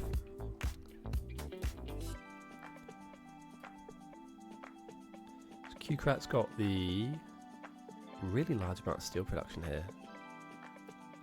I'm calling it. I reckon this is laser base. This is laser base, 100%. Which would mean that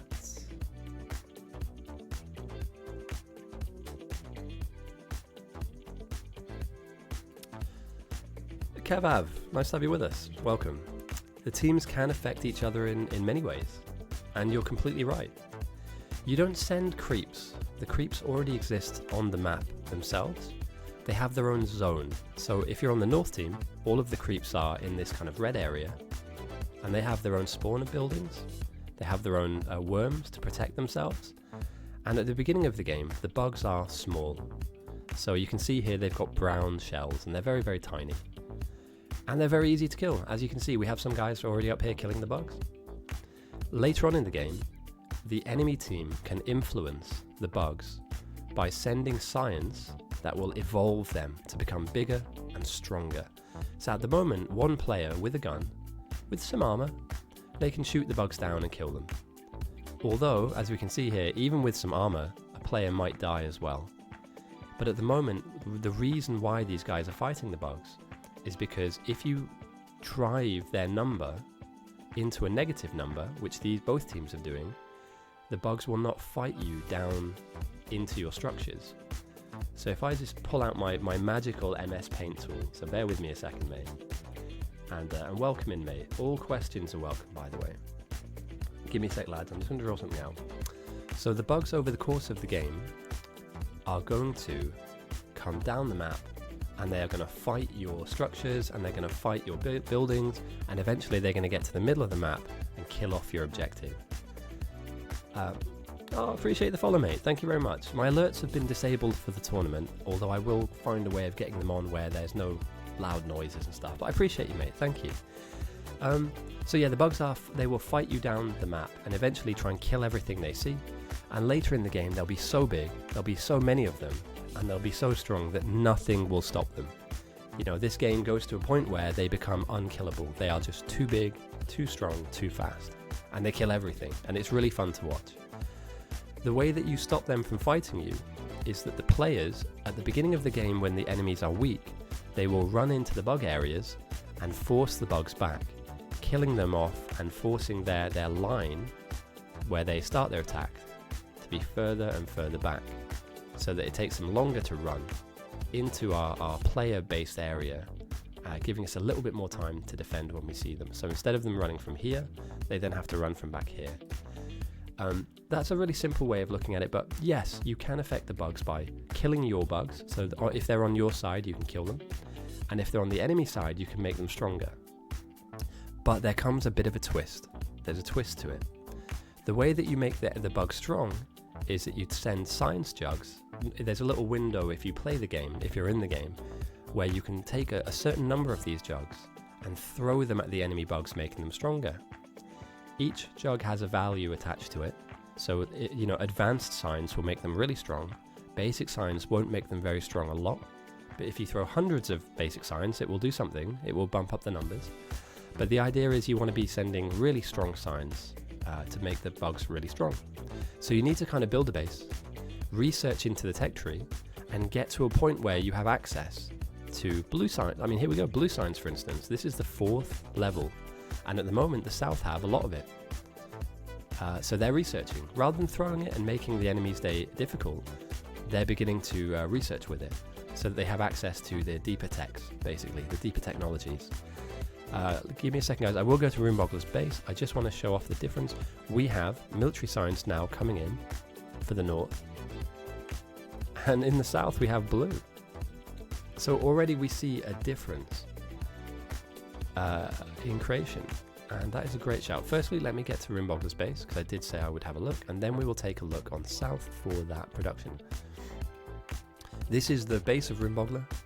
There are many like it, but this one is his. We have already seen some modules being... Oh dear. Oh dear. What do you guys see that I see? I think we might be on for some purple rush, some shenanigans. They're creating red ships at the moment, sending those red ships down to be created into Prod 1 modules, and it seems to me like an outline of a blueprint for purple spam may be happening. It's Prod Mod 1. It's Prod Mod 1. Meanwhile, in the south, a couple of bases are coalescing to a theme. I mean, there are a few that exist around that I'm just not exactly sure what they're doing. So there's some placeholder stuff here. I just don't know if it's going to go off the ground. And coincidentally as well, oh, car threat farming. I'm here for that. Yeah, vroom vroom, my man. Vroom vroom. I'd like to say Zero Sun was kind of like my understudy. I played a few games with him, very strong player. But as I was leaving the game recently due to some health issues, I saw Zero Sun kind of take on the mantle of being a very strong threat farmer. Oh, this is version 2.0, I believe. I'd need to double check on you, but I just loaded up Factorio, the standard plus DLC or whatever, and just loaded into this. So yeah, there's nothing. I don't think we need to go back one version like we do on Kobe's MMP stream. I think this is just as is. I'll need to double check on that one, but it has been a while. I've been very, very ill recently, but we're better now. So yeah, this thing. Okay, I guess this is the thing. I guess it'll work. Where are we going with it? What's this up to?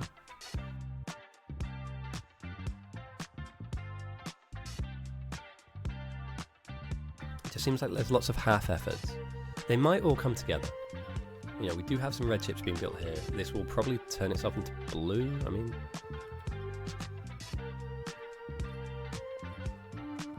okay, time to zoom out and sum up what I think is going on here. Time to just take a deep dive into the map. The North's threat farmers have been active from the beginning of the game, and they have managed to drive their threat into the minus 3.5 thousand, which is fantastic. If you're a threat farmer, this is how you do it. This is what you want to do. I would argue that they've died a lot, probably a few too many times, but there's nothing wrong with that. You're just not making the most out of your time up here because you're having to come back here all the time, rather than just being planted here. They have now defender robots which you can see being thrown out now, and that's the second person that I did show Rune Base. I'll show Rune Base in a second, mate. Nothing is really happening there for now, but I'll show it in a second. So defenders are being used, and they are now going to be able to hopefully farm up a really solid number. Getting to the minus 10,000, minus 20,000 threat is fantastic for your team, expecting that some massive science throw will happen in the next 60 minutes. Meanwhile, the South was slightly later getting to their threat farming. However, Zero Sun with a car and some grenades, minus... Do they have defenders being built? No. Ooh, okay. I see what's going on here. I thought this was here to build defenders. It's not. So these guys are cavemanning the threat farming. I love this, by the way. I absolutely love this. Grab a car, zoom around, vroom about. The way that you threat farm by... I'll show you Rimboggle's base, and then we'll talk a little bit about threat farming. So as you can see here, massive oil production is going down. Some form of production is going down here. I don't know what this is, do you guys? There's no way this is purple of nature, right? So yeah, it seems to me as though some kind of science is being created in this area, potentially science used to throw, which will trouble the South because they do not have defenders. At the moment, they're making the most out of their car play. The way that you threat farm, for anybody new that's watching, for anybody that watches back on YouTube, by the way, because I do get questions on the videos down the line, the way that you like to threat farm is, I know, I'm just throwing it out there, mate, playing devil's advocate here, as they say in France. Here we go. As a player, what you'd like to do is, you'd like to run in to the enemy bug territory, grab a load of them, and then blow them all up in a circle. That doesn't happen all at once. There needs to be a kind of a setup to that play. So what you do is you run in, you collect a load of bugs, and then you run... Oh damn, I don't want that. I need an arrow. You run in a vortex type circle that tightens, tightens, and tightens until the bugs are swarming you, and then you throw a grenade at your feet. This will make the most of your grenade, it will make the most of your time, and with a bunched up group of biters will kill them most. So it's basically the most cost effective way of getting a pack of bugs to die with the least amount of resources. The reason this is important is that down the line the bugs will become too hard to kill. So you need to, because you're on the clock, kill as many of them as possible before that clock and that time runs out. Again, look here, we can see grouping them up. One grenade will kill about 10-15 of them, fantastic. And as you can see now, the South are driving their number down to 7,000. As I can see, there's only one person doing this on the South. Literally, there is one person threat farming on the South, and they're managing to drive the number deeper than the North that has multiple people threat farming with defenders. The defender strategy is more long-term, and I rate it higher than the current farming strategy, but for now this is good for them. What both sides aren't really, I'm not sure they're ready for, is a purple scent, of which there looks to be some coming in. So maybe this game mode is just pertaining to a purple rush. That's just how this goes. It has been a while, and it does take some time to build purple. Like, it's not a quick thing.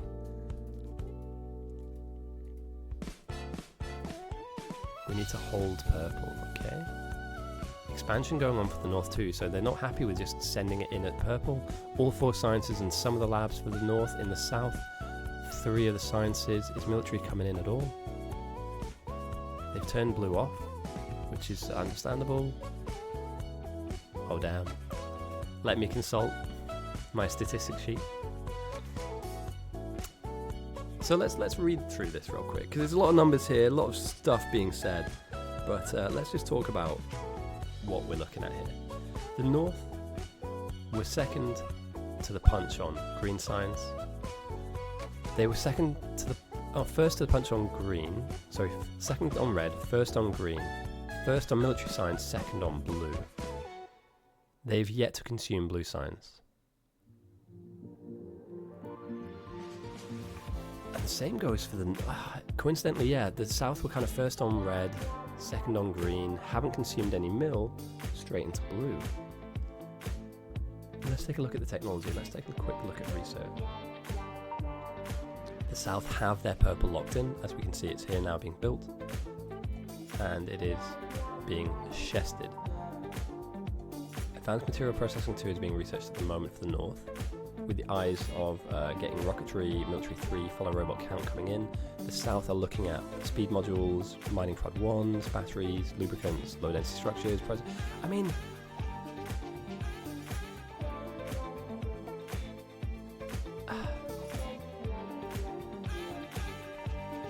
does South get to a rocket? And like, which outposters are going to be able to get them there before? Because the North are going to purple spam. I think that the Boggler's base is here to just make the game uncomfortable. Boggler is gonna make a ton of purple. There's going to be a few hundred cent to begin with, and then a few hundred more. The Evo will climb uncomfortably for the South, and the game will slowly ratchet itself to kind of a death grip, where you just cannot get any kind of semblance of control of the game, and the game eventually runs away from you. And if that is the case, how are you preventing that? Because at the moment there's not much of a wall, and I don't see flame towers anyway, or laser production. So if we're going all in on purple, and it seems as though that, you know, it might be the play to go all in on purple, how much is enough to get the North rattled enough to force their threat farmers out? Now, your bugs, if they get to about 50, 60, 70%, can easily overwhelm a threat farmer, especially one that is mispositioned, I probably want to say is the right word. One that is already quite deep. A send comes in, and all of a sudden they're dealing with things they weren't ready for. A purple send of, I don't know, a few hundreds could unseat North. The argument would be the long play, though. You know, what's the point? I know, dude. I don't know if the game goes as long as that. So, okay, the first send of the game has happened, and it's not an insignificant one. 27 science jugs of purple. Oh, well, a little bit's gone through before then, but They're spiking the number. Okay, I like this. A bit of fucking aggression. Good, I like it. If you're going to play a team that doesn't defend, or other than having, like, you know, people physically defend, but there's no, like, static defenses down, this is the way to go. Carl through some blue, Carl through some purple, Carl through some purple. And through those sends, we can see now a difference in the strength of the bugs from the south to the north. The north are dealing with 34% strength bugs. The south only 6.9. Nice. The bugs will change and evolve, and as we can see here now, there are some pink shell bugs involved. So gone are, and as I said here, mispositions are probably going to be the death of some threat farmers. That is the case most of the time.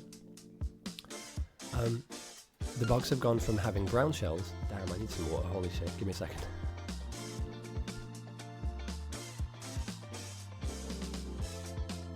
To having pink shells. They've evolved. They've gotten stronger. They're bigger. They're harder to hit. They hit harder on you. And they're faster. They have a larger health pool. And when they come in packs, there are loads of these guys rather than the browns. That's one evolution. That's one evolutionary step up. We've gone from brown bugs to pink bugs. And you could say, yeah, they're getting mowed down here pretty heavily, so, like, what's the big deal? You know, pink bugs are easy to kill too. There's a large amount of resources floating in the air right now, killing those bugs. Alone as a player, you're going to struggle to down one of these. And beyond that, a pack of them running at you, the resources required to kill them off are larger than just brown bugs. So you've got to think cost versus, like, kind of what you're getting for it. I'm sure there's a term for that, but my brain's mush at the moment. I'll just cough my ass off. You're spending a lot of resources and you're not getting the same amount back. So you're not returning the same value as you once did before. And as we can see now, small sends from the south are boosting the number up to an unmanageable amount. 43% is uncomfortable.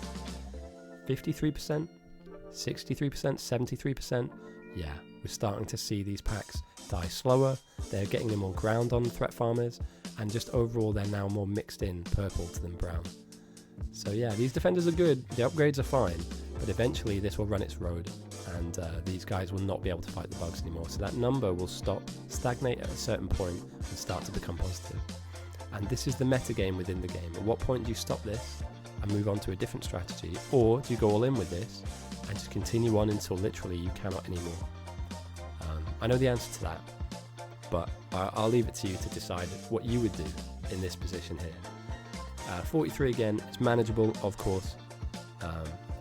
You know, luckily the South have got just little brown bugs to deal with.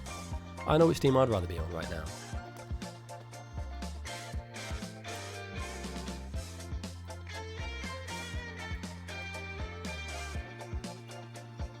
This music's sick. I need to remember this playlist. And yeah, the South have sent 327 purple jugs, 282 blue. It's going well for them. They're effectively turning up the fire. You know, you want to play your game, deal with it, alright? Let's make your threat farmers' lives uncomfortable. Let's hurt them a bit. You know, let's make them use all of the stockpiles of defenders they have, right? How many do they have here? There's 90 in a box. Split that between 3 threat farmers, that's 30 each. That will last you around about, what, 3 minutes? 4 minutes max? Are you going to be able to build another 90 in 4 minutes? I doubt it. Eventually those defenders will run dry. You're going to have to stop threat farming. 126 purple comes back in. It is death by 1,000 cuts. It's death by 1,000 cuts here. Like, they are just slowly but surely turning up the temperature. And the counterplay here, where's the counterpunch? It's not as if they have hundreds to throw back. Although they are producing some purple, I worry that maybe the South might have an edge on this. Like, they might be able to throw out a little bit more. Unless there's some shortages, unless there's some kind of throughput issues. Let's see. Yeah, it just appears to me the South might just outpace them. Now, you'd hope that there'd be some yellow production. I don't think we get to rockets here, guys. I really don't. I think we're going to see purple ratcheting up, and then yellow is the death blow. A couple hundred yellow, game's over. Well, you can take it to a rocket, but you need mix builds. You know, you're going to need massive mixers. You need robots. I don't see any of that.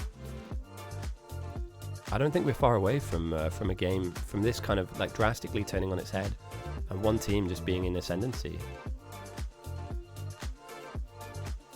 And it just keeps going. You know, eventually they'll run out of the road from that, but they've produced 800. I mean, look at that. 800 purple to the North's 162. Carl 3 is griefing his own main. I don't know, this is pretty good.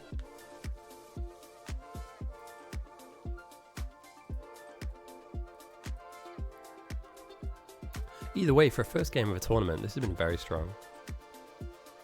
What is this? Do I call the police? What's going on here? Is this some new Factorio thing that I don't know anything about? 8 pumps. What is 8 pumps? Why do you need this? What's going on? Oh my, I'm more? What's... Oh, okay, got you. Yeah. Oh, because you can mix part. Yeah, I see. I got you. My bad. I've been out of it, lads. I've been out of the scene for a while now.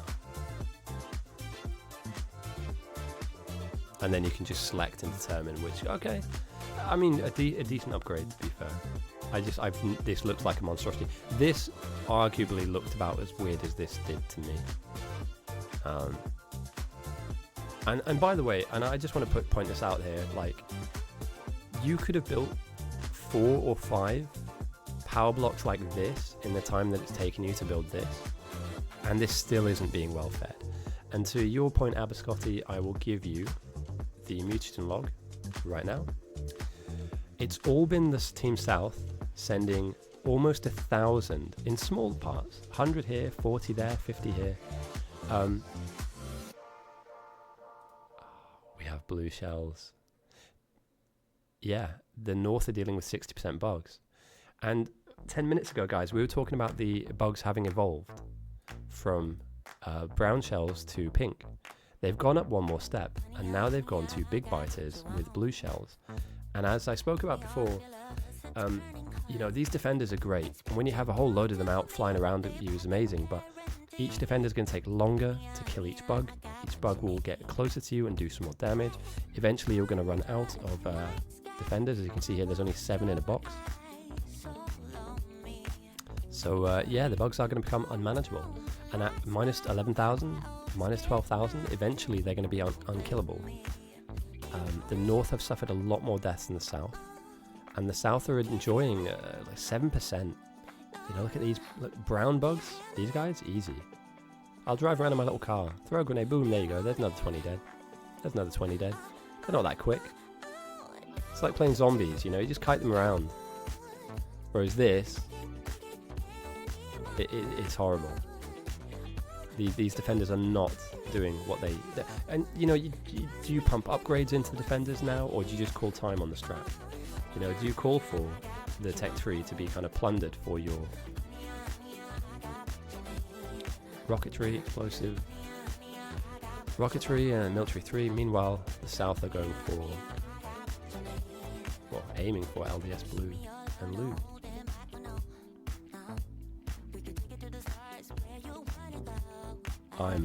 Yeah. They're trying their best. They're throwing grenades, they've got the defenders out. But it's not going to be long before we see, you know, behemoths, potentially.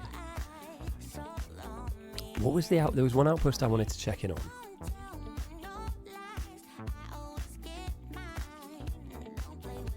Okay, so it seems as though that we've got one. There's one here. Okay, so they might be coalescing one large purple send now. Sorry if my voice is a bit scratchy, guys. I've been coughing all weekend. Okay, so they have a couple of hundred ready to go. There's 200 going across the board now. We're now at 66% for the North.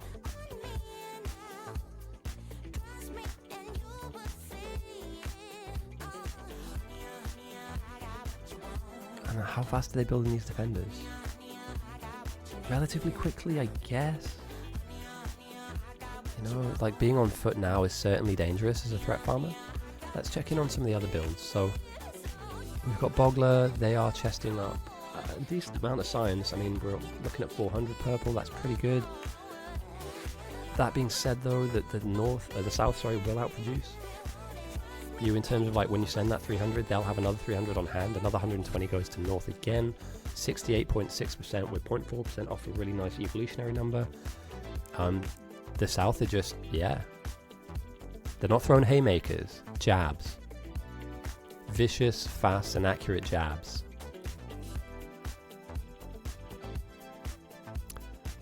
I got a Factorio bug fixed yesterday evening. I reported it yesterday morning. Good stuff. What bug did you find? Or what was going wrong?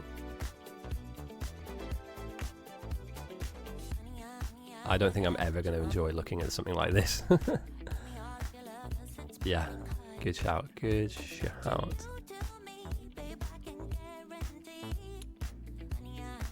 I mean, they have the opportunity to. I just don't know. I want them to. I think they get the job done with purple. And I'd be an advocate that somebody out here, some absolute baller. Can they feed this correctly? Is this kind of semi-working? It's just minor throughput issues. It's never going to be perfect.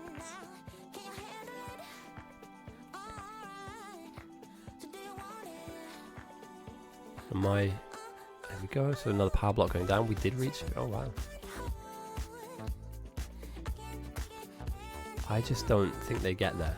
Is my take on the south main is they're preparing for all eventualities, which is certainly a good mindset to be in.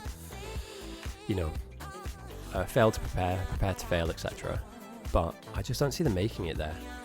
I think the south are just going to slowly but surely death by 1,000 cuts, get the north to 90%. Yes, the south will have Ascend go against them. I believe that Rune Bogler will probably throw out his purple once it hits like 500 to 1,000, and that will damage the south. But I don't see it any other way. Okay, so military science has gone into labs now. Are they researching anything? Not yet, because they need blue, and obviously they've turned their blue production off. Tank research for the north, and then into lasers. That makes sense if you're going down the defensive route.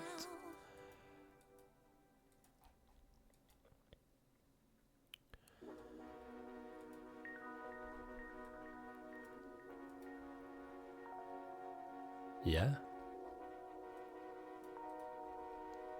Here we go. The beginning of a mixer.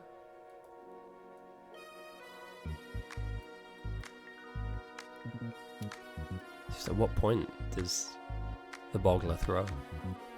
At what point does the Bogler pull the trigger? Or does Jimmy just say, hey Bogler, hold off? What's happening in Maine? What are they working on down here? Huge blue prod, blue chips coming in, that looks good. Semblance of yellow. I mean, they're trying to get LDS up. This will be yellow. I mean, yeah, they have a counterpunch, for sure. And certainly the north are further ahead, I believe, in that respect. To get yellow up and to make yellow hurt. I'm really surprised we haven't seen any bots either. Is this normal? Do we just don't play with robots anymore? I'd like to think that one or two of the captain's games that we're going to see in the tournament, we're going to see some robotic presence. I wouldn't say for like defensive duties, but certainly for like blueprint placement and stuff. 72.8%. So can the south push the north up to 90% before the north can get to yellow and push the south? It's going to be close. It's going to be really close. And how fast can you get that yellow up? And how much of it can you produce, really? You know, you can have a backlog of blue chips all day, that's fine. But, human robots now, yeah.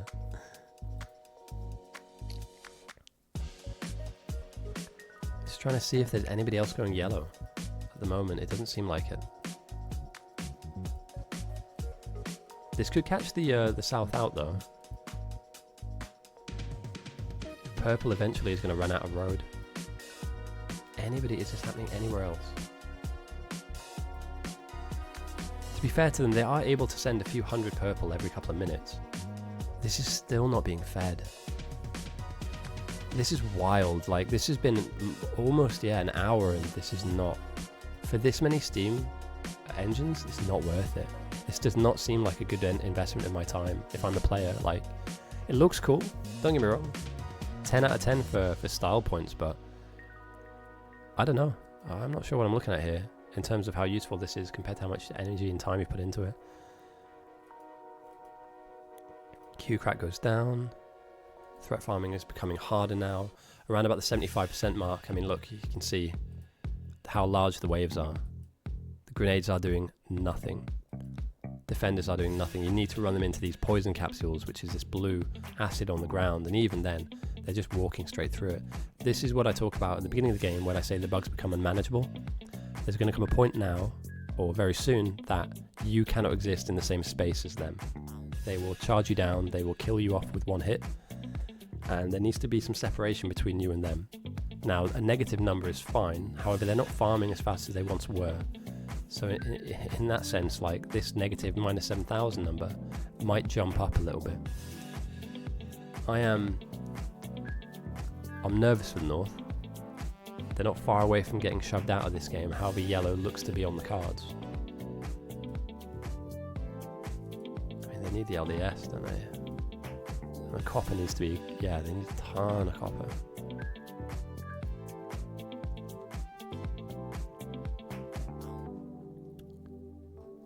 Okay, Q-Crack with some defensive items. Is this evolving into anything? What are we going with here?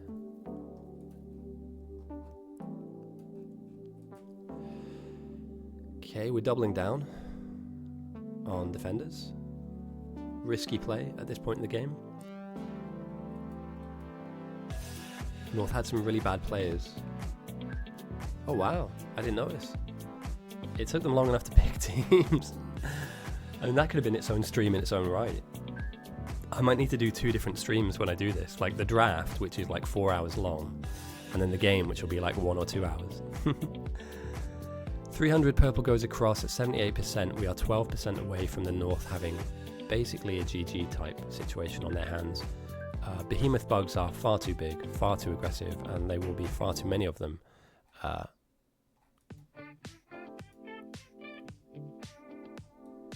For the South to deal with. See some power blocks going down. A real spaghetti mess of stuff that leads us to a purple chest. They've just got about 3 to 4 purple producers that are, in fairness to them, producing purple.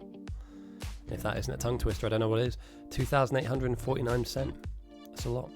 It is a lot, and I have to check into our stats screen here. They've built 3,189. The North 798. Even if the North send 1,000, they're still being outproduced by 2k. So if it came down to a you punch me, I punch you punch me, I punch you situation. 80% now. The clock ticks. With less than 10% to go before we see the evolutionary kind of GG setup here for the South to the North. Behemoths are on the way. Purple's in the labs for the North though. Let's take a look at the research tree. They want more follower robots. They want to go for some shooting upgrades and follower counts. This is all normal. Military 3 for the South. It's fine, I guess. 8.5% to go before we hit Behemoths on the North. I believe I saw laser production. No, I saw laser research. I didn't see laser production. I might be wrong in that. Could be here.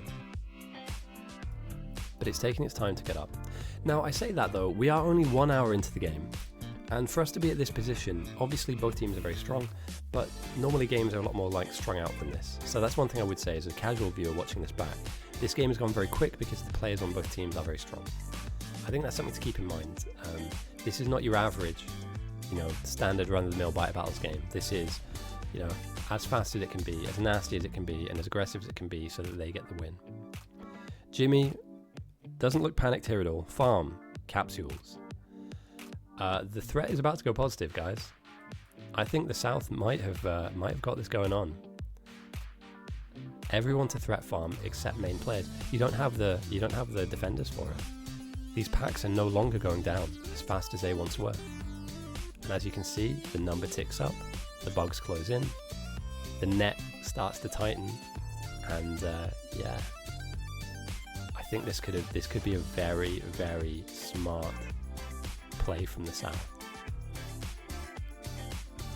because you don't overcome this. Another send comes in of 122, and we're only about 7.5% away from behemoths. So these blue shells will evolve once more into greenback bugs, and there is no way you're doing anything to them with defenders in a car. Not going to happen. I know I'm focusing very heavily on this particular aspect of the game. I will kick around to see what else is going on, but as it stands, guys, that is the major thrust of this game right now. I believe the South, just out of small pocketed outposts, have managed to build up enough purple to kind of crowbar out. As we see, people are going down. People are not able to farm these guys anymore. At minus 1500 as well, that's a dangerous level to be. The South are enjoying a minus 17,000 threat farm at 9%. So the South bugs. So it's Merle. No, so it's Merle. And there's none of them. Look at this. Look, there's like 10, 20 here on the screen. Maybe 100 if I zoom out. Let's go up to this nightmare area. How about this? Which side would you like to be on right now? Because I tell you what, lads, here alarm bells are ringing. This is not a good look. And again, we tick up 5.7% now until we hit behemoths on the north. The pink shells will leave, the blue shells will stay, and green shells will appear. It's just a matter of time. It's just a matter of time. And I feel bad, because I kind of said that the North probably had this at the beginning of the game. And through all conventional logic, I think I was relatively correct in that statement. I think that the North had the potential, and then what is potential really, if it's never realised? It is nothing, right? Hard work beats talent when talent didn't work hard.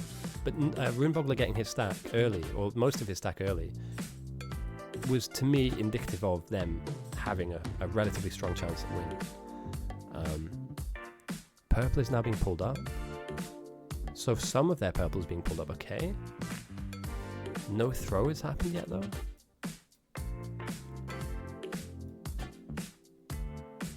I mean, we're standing around a bit now though, I'm worried about that. And this is slightly poorly fed, not particularly well optimized. Alright, 4.9%. 4.9% more, and that's going to be a couple of cents from the south to the north.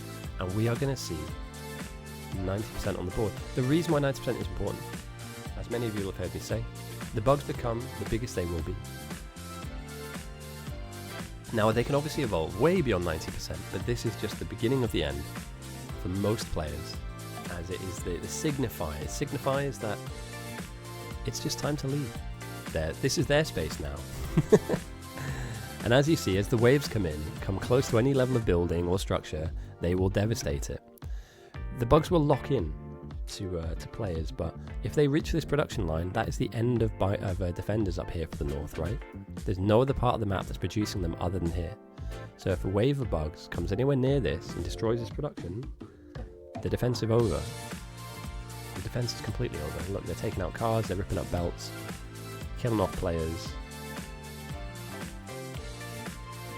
There's nowhere to run, nowhere to hide. And they're lucky that they're managing to keep the bugs away from the centralized area where they're producing these defensive items, but it's rough. To be fair to them though, all hands to the pump, there's lots of people up here trying to stop this from happening. And that's the best thing you can try and do, is have a gallant defense. And for game one of a tournament, yeah, you know what? Something new. Something bold and interesting, like this, that I don't know, only now is starting to be fleshed out and turned into something. Oh god. Another 100 sent from outstanding. More purple to be built. It seems as though from the south, so they're just doubling into this purple spam. Yeah.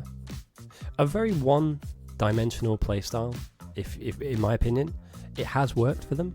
It is working. The North, I believe, are now trying to transition beyond this, thinking they can survive beyond 90%.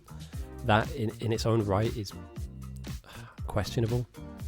They are still producing purple, and I believe they have over 1,000 in their hand at the moment. Research carries on for the North. Let's take a look. They're going into concrete, lasers, follow robots and tanks will follow on. The South are kind of pumping out whatever they can for their red science and their green science, which is backing up. And yellow is here. That's interesting. Yellow is here. Is it being made though? No yellow has been produced as of yet. And that's an interesting one, because if a yellow send was to happen, which side crumbles first? A large purple followed by some yellow from north, or just constant small purple sends from the south?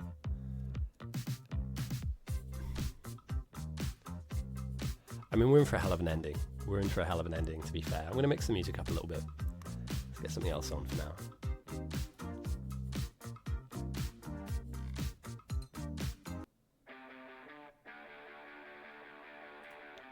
There we go, that'll do.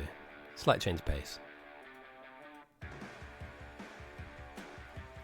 200, we're closing, aren't we? 87.4%. Red Wraith is fighting for his life, not realizing that just on the horizon are the biggest and the meanest and angriest bugs that there are.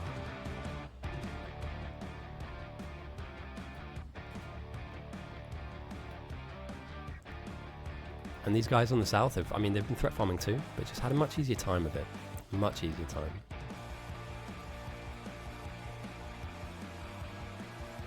Let's take a look up north. Damn.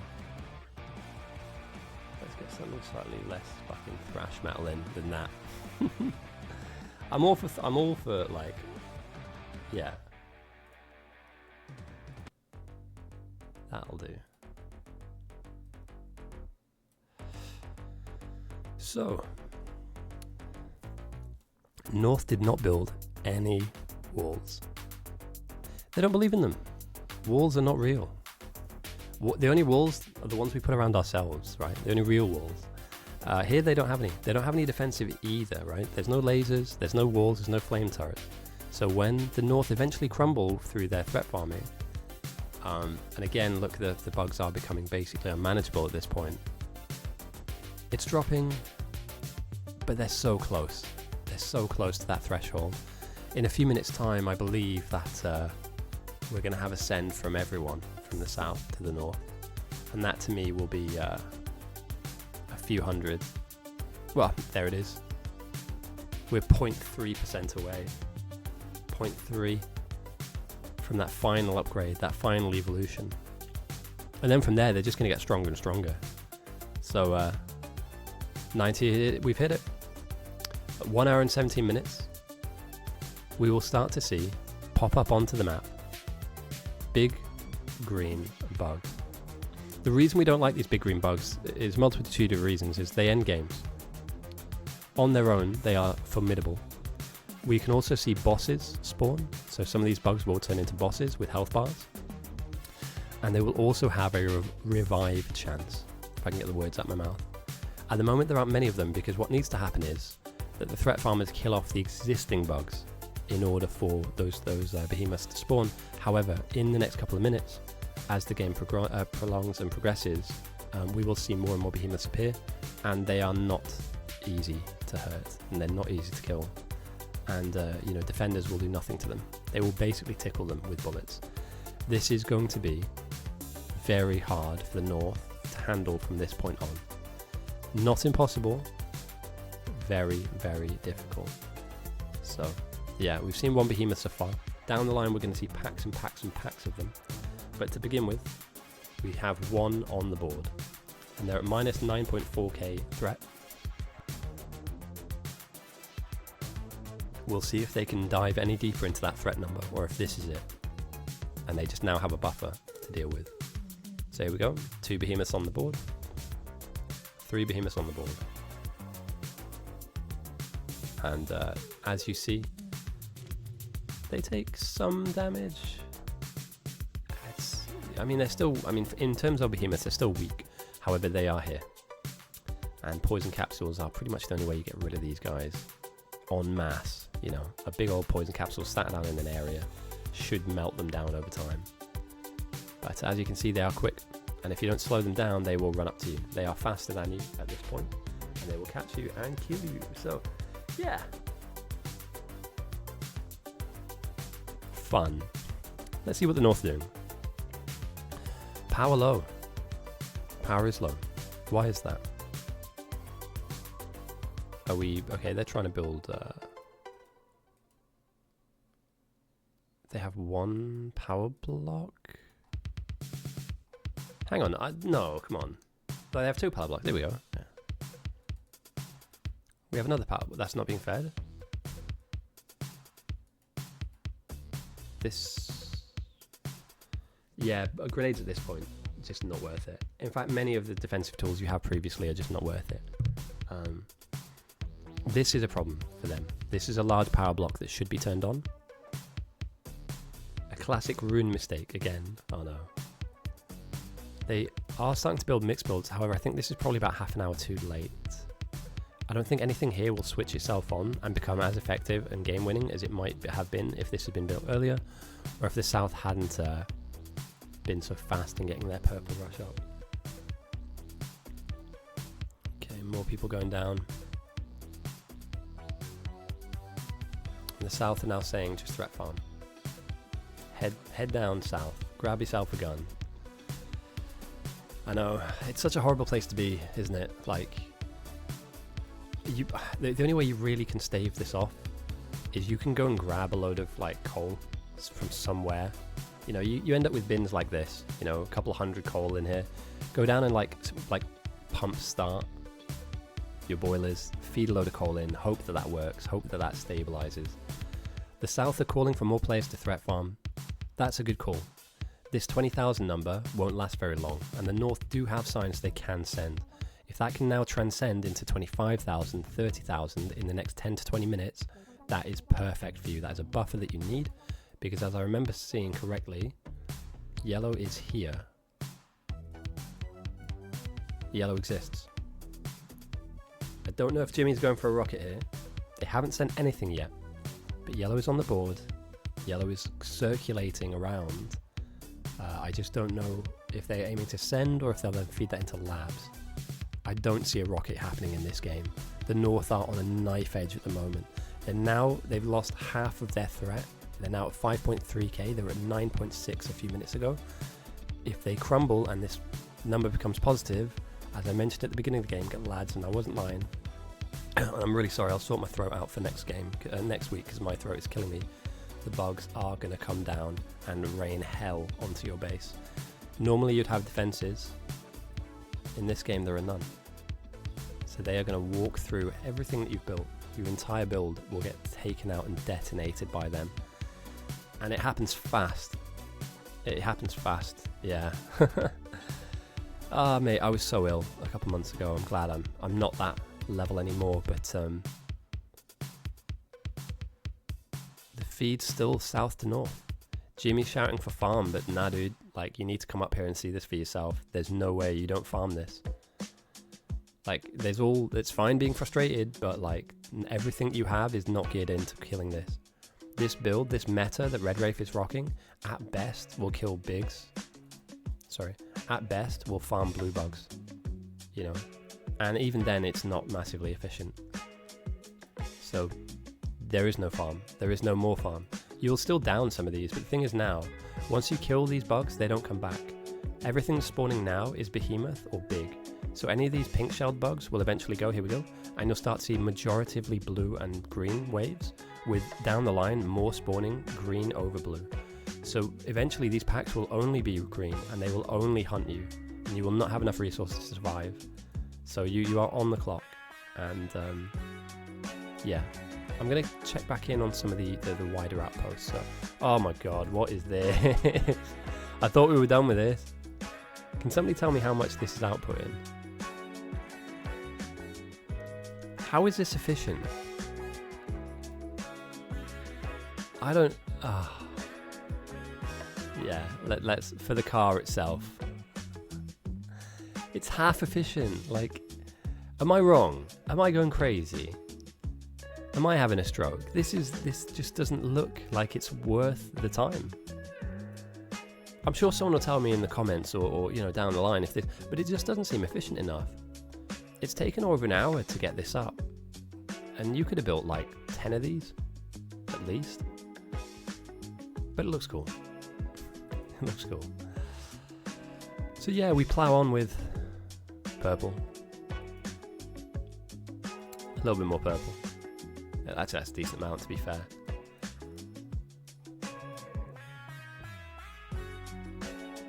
A very hefty amount of purple here. Love to see it. If they coalesce one send, they'd be able to chuck over 1,000 at once, I reckon.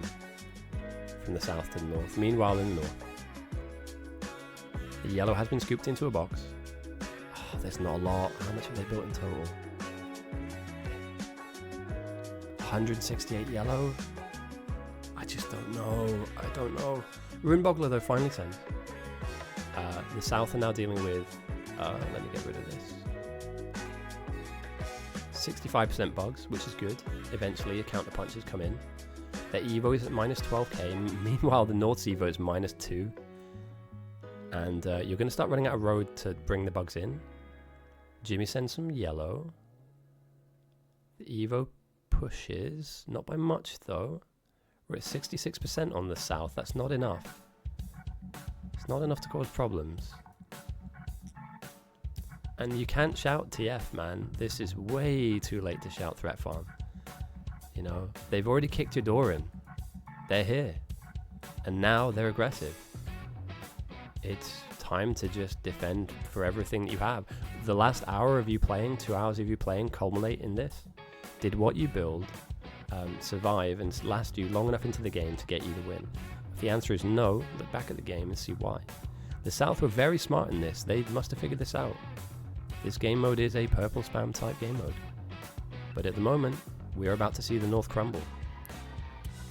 As both captains are shouting, please threat farm, get involved.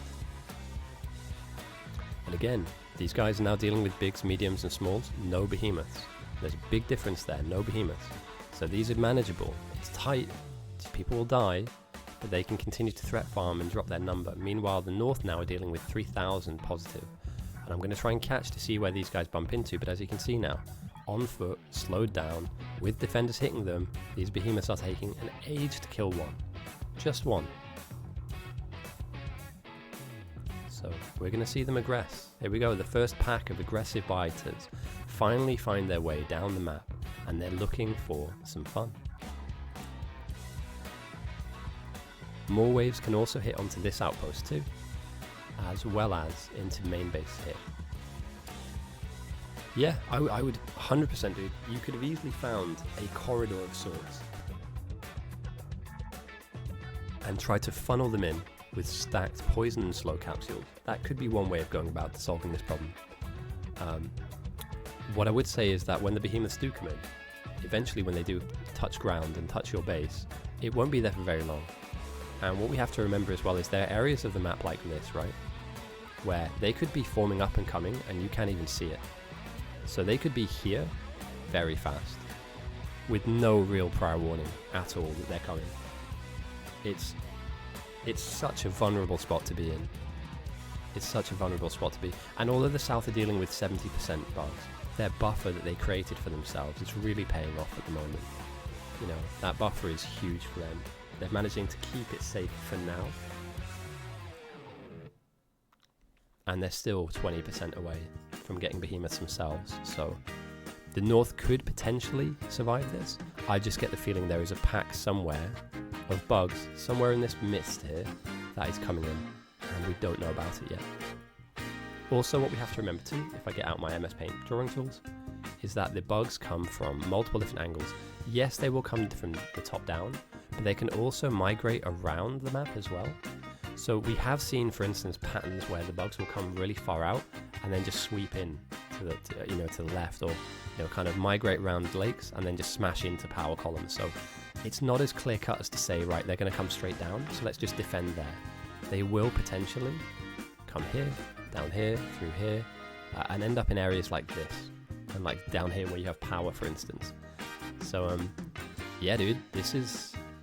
Both teams are under the pump, though. Both teams are under the pump. The North are no longer able to threat farm. They cannot drive that number into the negative. What they're doing now is throwing their bodies in the way. That's all they can do. Throw your body in the way. However, I wouldn't... If you are going to threat farm, keep the bugs away from your base. They will still kill buildings, right? They will still get in the way.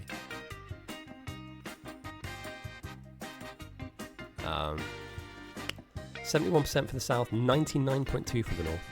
The North are under a considerable amount more pressure than the South, however they seem to be weathering the storm relatively well. No, they're not. Here we have some behemoths filtering out into the processing plant that is the main base. And again, who down here has a defensive item ready to solve this problem? Because remember guys, the bugs are coming for this. They're coming for the silo. They want to kill this off. When they do that, they've won. And somewhere in this fog, somewhere in this mist, there is a pack of bugs. It will be revealed to us very soon, here we are, what they're up to, but not a single human player can get in the way of these guys. They just have to try and kite them, gain their focus, pull them away. They're just rattling through production now. And it's nice to try and melee them. Meleeing might not work, but that is one of many packs on their way, from the south to the north, from north to south, sorry, from the top of the map down. And everybody now has to come back and try and deal with this, meaning that you're losing people from the front line up here. You're losing people from up here to then kind of replace them down here, with another few splitters coming in. And I believe that this is very close to the end of the game. A few bugs here is manageable. A large pack, a swarm of them, absolutely not. And the manpower required to kind of deal with this, to handle this right now, yeah. This is not comfortable. And now we're in 10k territory. The South is being pushed as well, to be fair. They're not able to farm as fast, which means they eventually will go positive too. But lurking somewhere in the darkness here, I believe, is a pack that is game ending. A large coalesced group of behemoth bugs just coming down the map, not happy with where they are, looking for the silo, trying to end the game. Desperation research. Let's take a look. I've never heard it be called that before. Desperation research. Weapon shooting 5. And we've got shooting speed 2 on the south. Look at this. We've lost some more production here too. Zero Sun trying his best. This is what his team needs from him. Look at this, stacking up multiple poisons, dragging the pack through, and then just trying to survive, right? Just trying to just chip away at the numbers. This is how you threat farm in the late game. This is as best as it's going to get. You know, even against behemoths, this is about as good as it's going to get. You maybe want to be in a tank for this, potentially. But as you can see now, stacked up poison capsules will burn through a pack of bugs. It's all you have. It's all you can really hope for. And I am confused. The bugs are starting to migrate through the map. And they hit you where you least expect it, for instance. Okay, a boss. A boss is spawned on north. We'll try and keep our eyes out for them. Bosses are denoted by having health bars. This is uncomfortable. And these are those roaming packs we talked about earlier. These are the packs that will find their way through the map, undetected, and eventually land on some infrastructure that they then tear to pieces. And again, there's not a huge amount Next Pro can really do here. You know, he can like chunk as much healing as he wants. But yeah, they will tear up this area, and we can already see now they've just been touching it as they've gone for him, and they've torn up some smelting. Again, we are dangerously close to the objective, which will lose the game if you lose it, which is right here. It's literally within eye line of the bugs. So again, just something to keep in mind. This isn't comfortable for us if we're on the north. as more packs come in. They continue to send some yellow from the north to the south. The south are now sat at 78%, the north 102. The north are bleeding players at the moment though, and this production has been absolutely savaged. And each time they fight a pack of bugs, they're just losing more and more infrastructure. This is not being replaced. You are effectively now bleeding out, hoping that the person you're up against bleeds out first. It's a bold strategy, one that I don't think will pay off. And finally, eventually, a conventional pack of bugs will appear, of about 10 to 20, and they will aggress down into, and here we go, here's the first boss, onto the map. These are the problem. They are now danger close. You don't have any real defenses here to get in the way, other than your own efforts, like this for instance, throwing poison caps. And this is one of many. This will take more than a minute to deal with. And here's another wave. The north are infested at the moment. Just click off that. Power is being ravaged by 1-2 bugs here. Are just chewing through their power block. Chip production, devastated. Absolutely devastated. Over here, spitters are being kited, but still, they are danger close. And I would argue that this is looking like alarm bells are ringing for the north. The south have played this one very well, and it's certainly not GG. It's certainly not GG. The south have a lot of things they still need to keep on top of. You cannot stand and just, pat yourself on the back and say, oh yeah, well done everyone. We got to win, I'm the best. They still need to continue to threat farm. They still need to continue to be active. They still need to keep building up their signs to continue to push the number up and up and up, make it more and more uncomfortable for the north. This isn't a case of stopping still to admire your win. You can do that when the game is over and the kind of kill screen is on.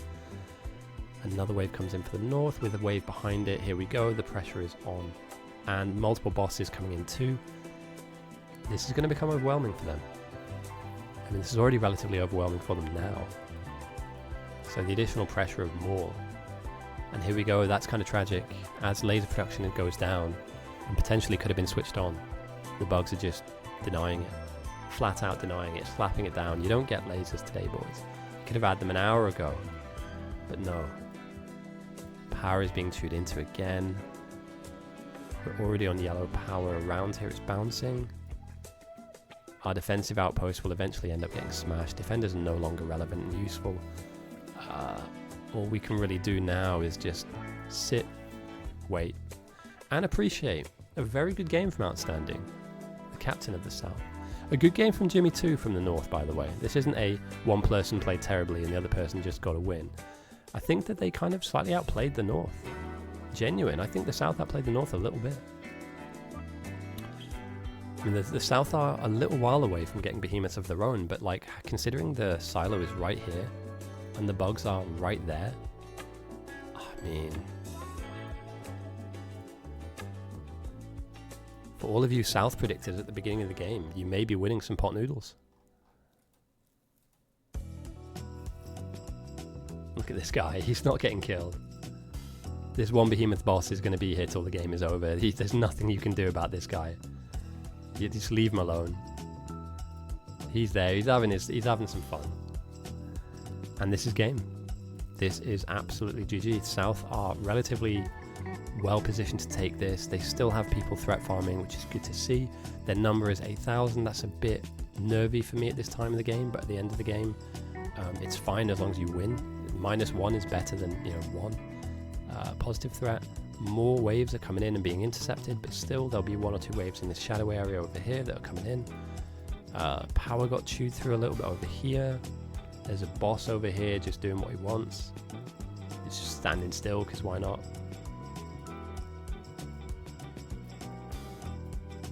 Yeah. Good game. Very good game. And there are just pockets of bugs just hanging about, filtering around.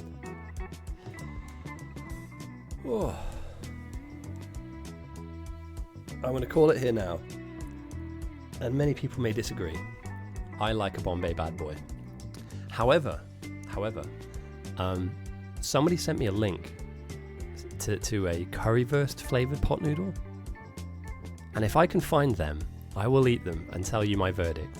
But I'm telling you right now, a spicy noodle is the best kind of noodle. Like, if I go out and I eat like Chinese food or East Asian food, I always go for spicy noodles, dude. It's just a lovely, not overkill though. You know when it's like artificial spice and it's just horrible, burns your face. But like a good solid spicy noodle with a bit of chicken or beef. Oh yeah, I'm in. So yeah, I still have ambitions to get sponsored. I haven't been streaming a lot recently. I'll talk about that actually, another stream. I'll play some casual games and we'll talk a little bit about it, but the good news, and there is some good news, is that I'm back, I'm healthy again, and health is wealth, guys. Look after yourselves. Get checked, see your doctor every now and again. I'm saying that as a point of just references. Make sure you stay on top of stuff. We'll be streaming a lot. I have time now away from work where I need to get better, I need to recover, and I will be streaming a lot. And it might be a little bit of this. I definitely want to play the DLC. I want to get through some Factorio DLC for sure, and I've got some ambition to play some other games too. So it won't necessarily all be Factorio. I want to kind of expand a little bit into other game genres too.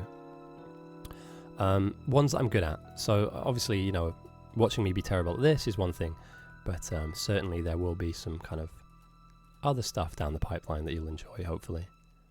So feel free to check in and say hi. That being said, oh no, oh dear, look at that. I was just about to say, there's something has to be out here, right?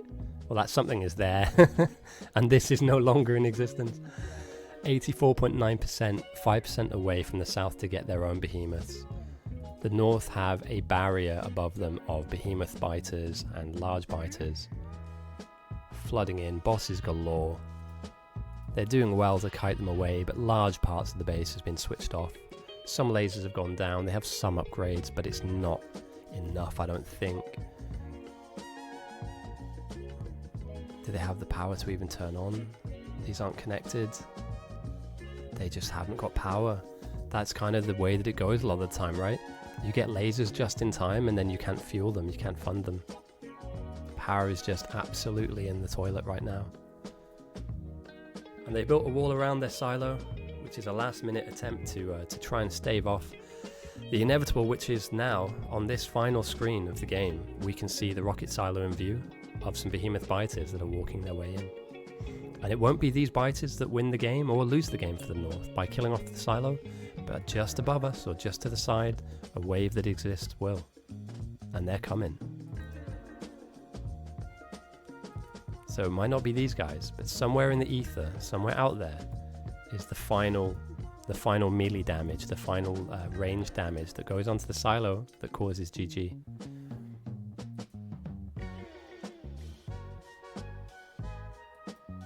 Damn. I need to turn that feature off. Oh no, the outpost got hit as well. That sucks.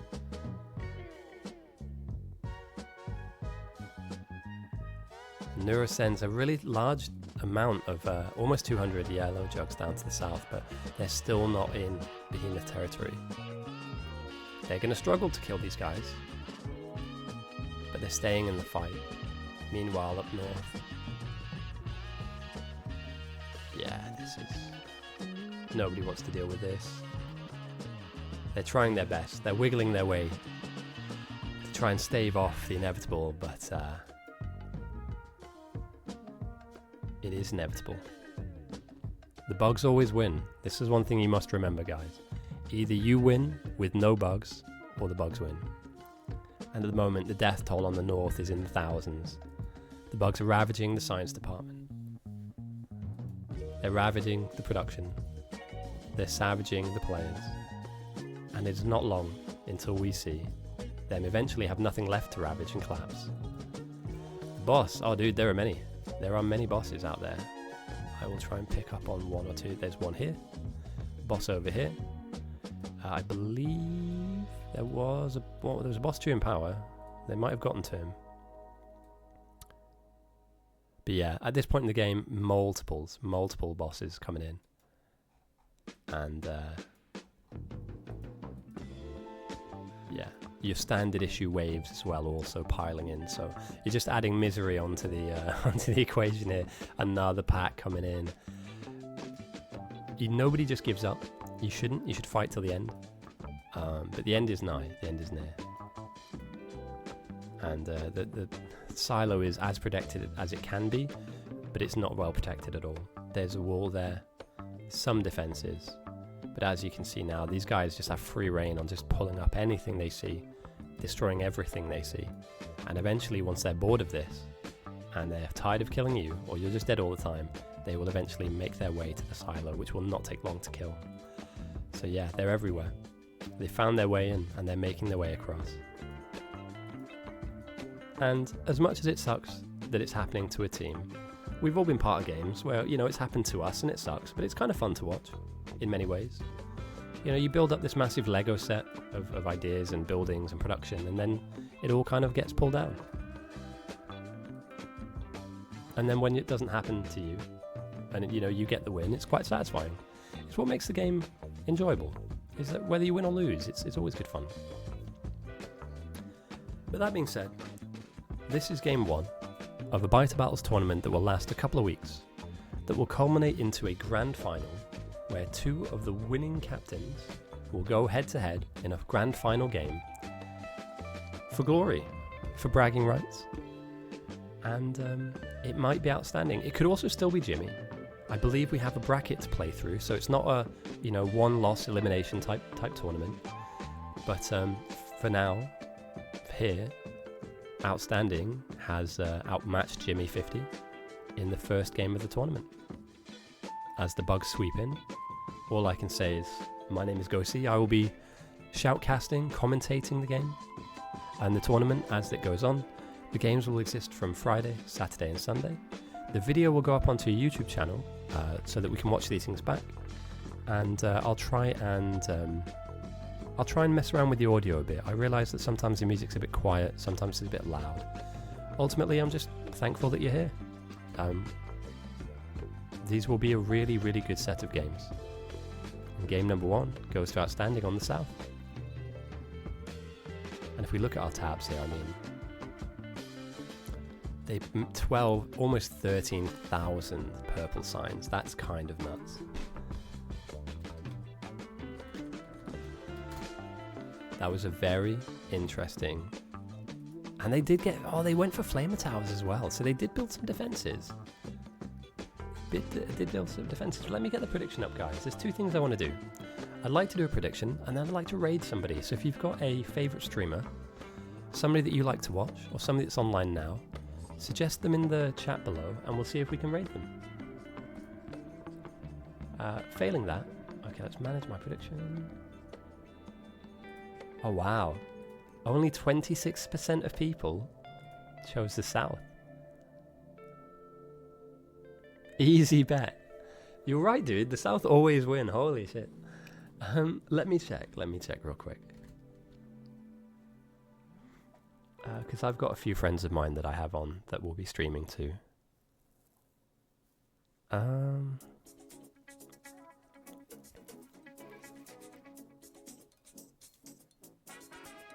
Yeah, I found someone. Just this week we'll do, we'll raid somebody. And feel free to just say hello, guys. You don't need to stick around for it all. I will be streaming every game of this tournament, as well as some normal games too. So I'm going to be about a lot more often, and you'll see a lot more of me. Which you'll either be happy about or not so much. I might be wrong there. But either way, this streamer streams lots of indie games, quite cool concepts as well. Feel free to just say hello. For that being said, thank you for joining me. This is not the day of the tournament. The tournament will be Friday, Saturday and Sunday, and eventually the grand final will be announced on Discord. I will also, as the games go on throughout the tournament, I'll be announcing the next game. So our next game is on Friday in 5 days' time, and you'll see announcements go up as we get closer to the date. There's one game every day, and from there, we'll eventually have like a final bracket, all that jazz. Okay, feel free to say hello, guys. This is a friend of mine. And I'm really happy to be back streaming again. So I hope you enjoy the rest of your weekend. And I'll see you on Friday. And I might stream during the week as well.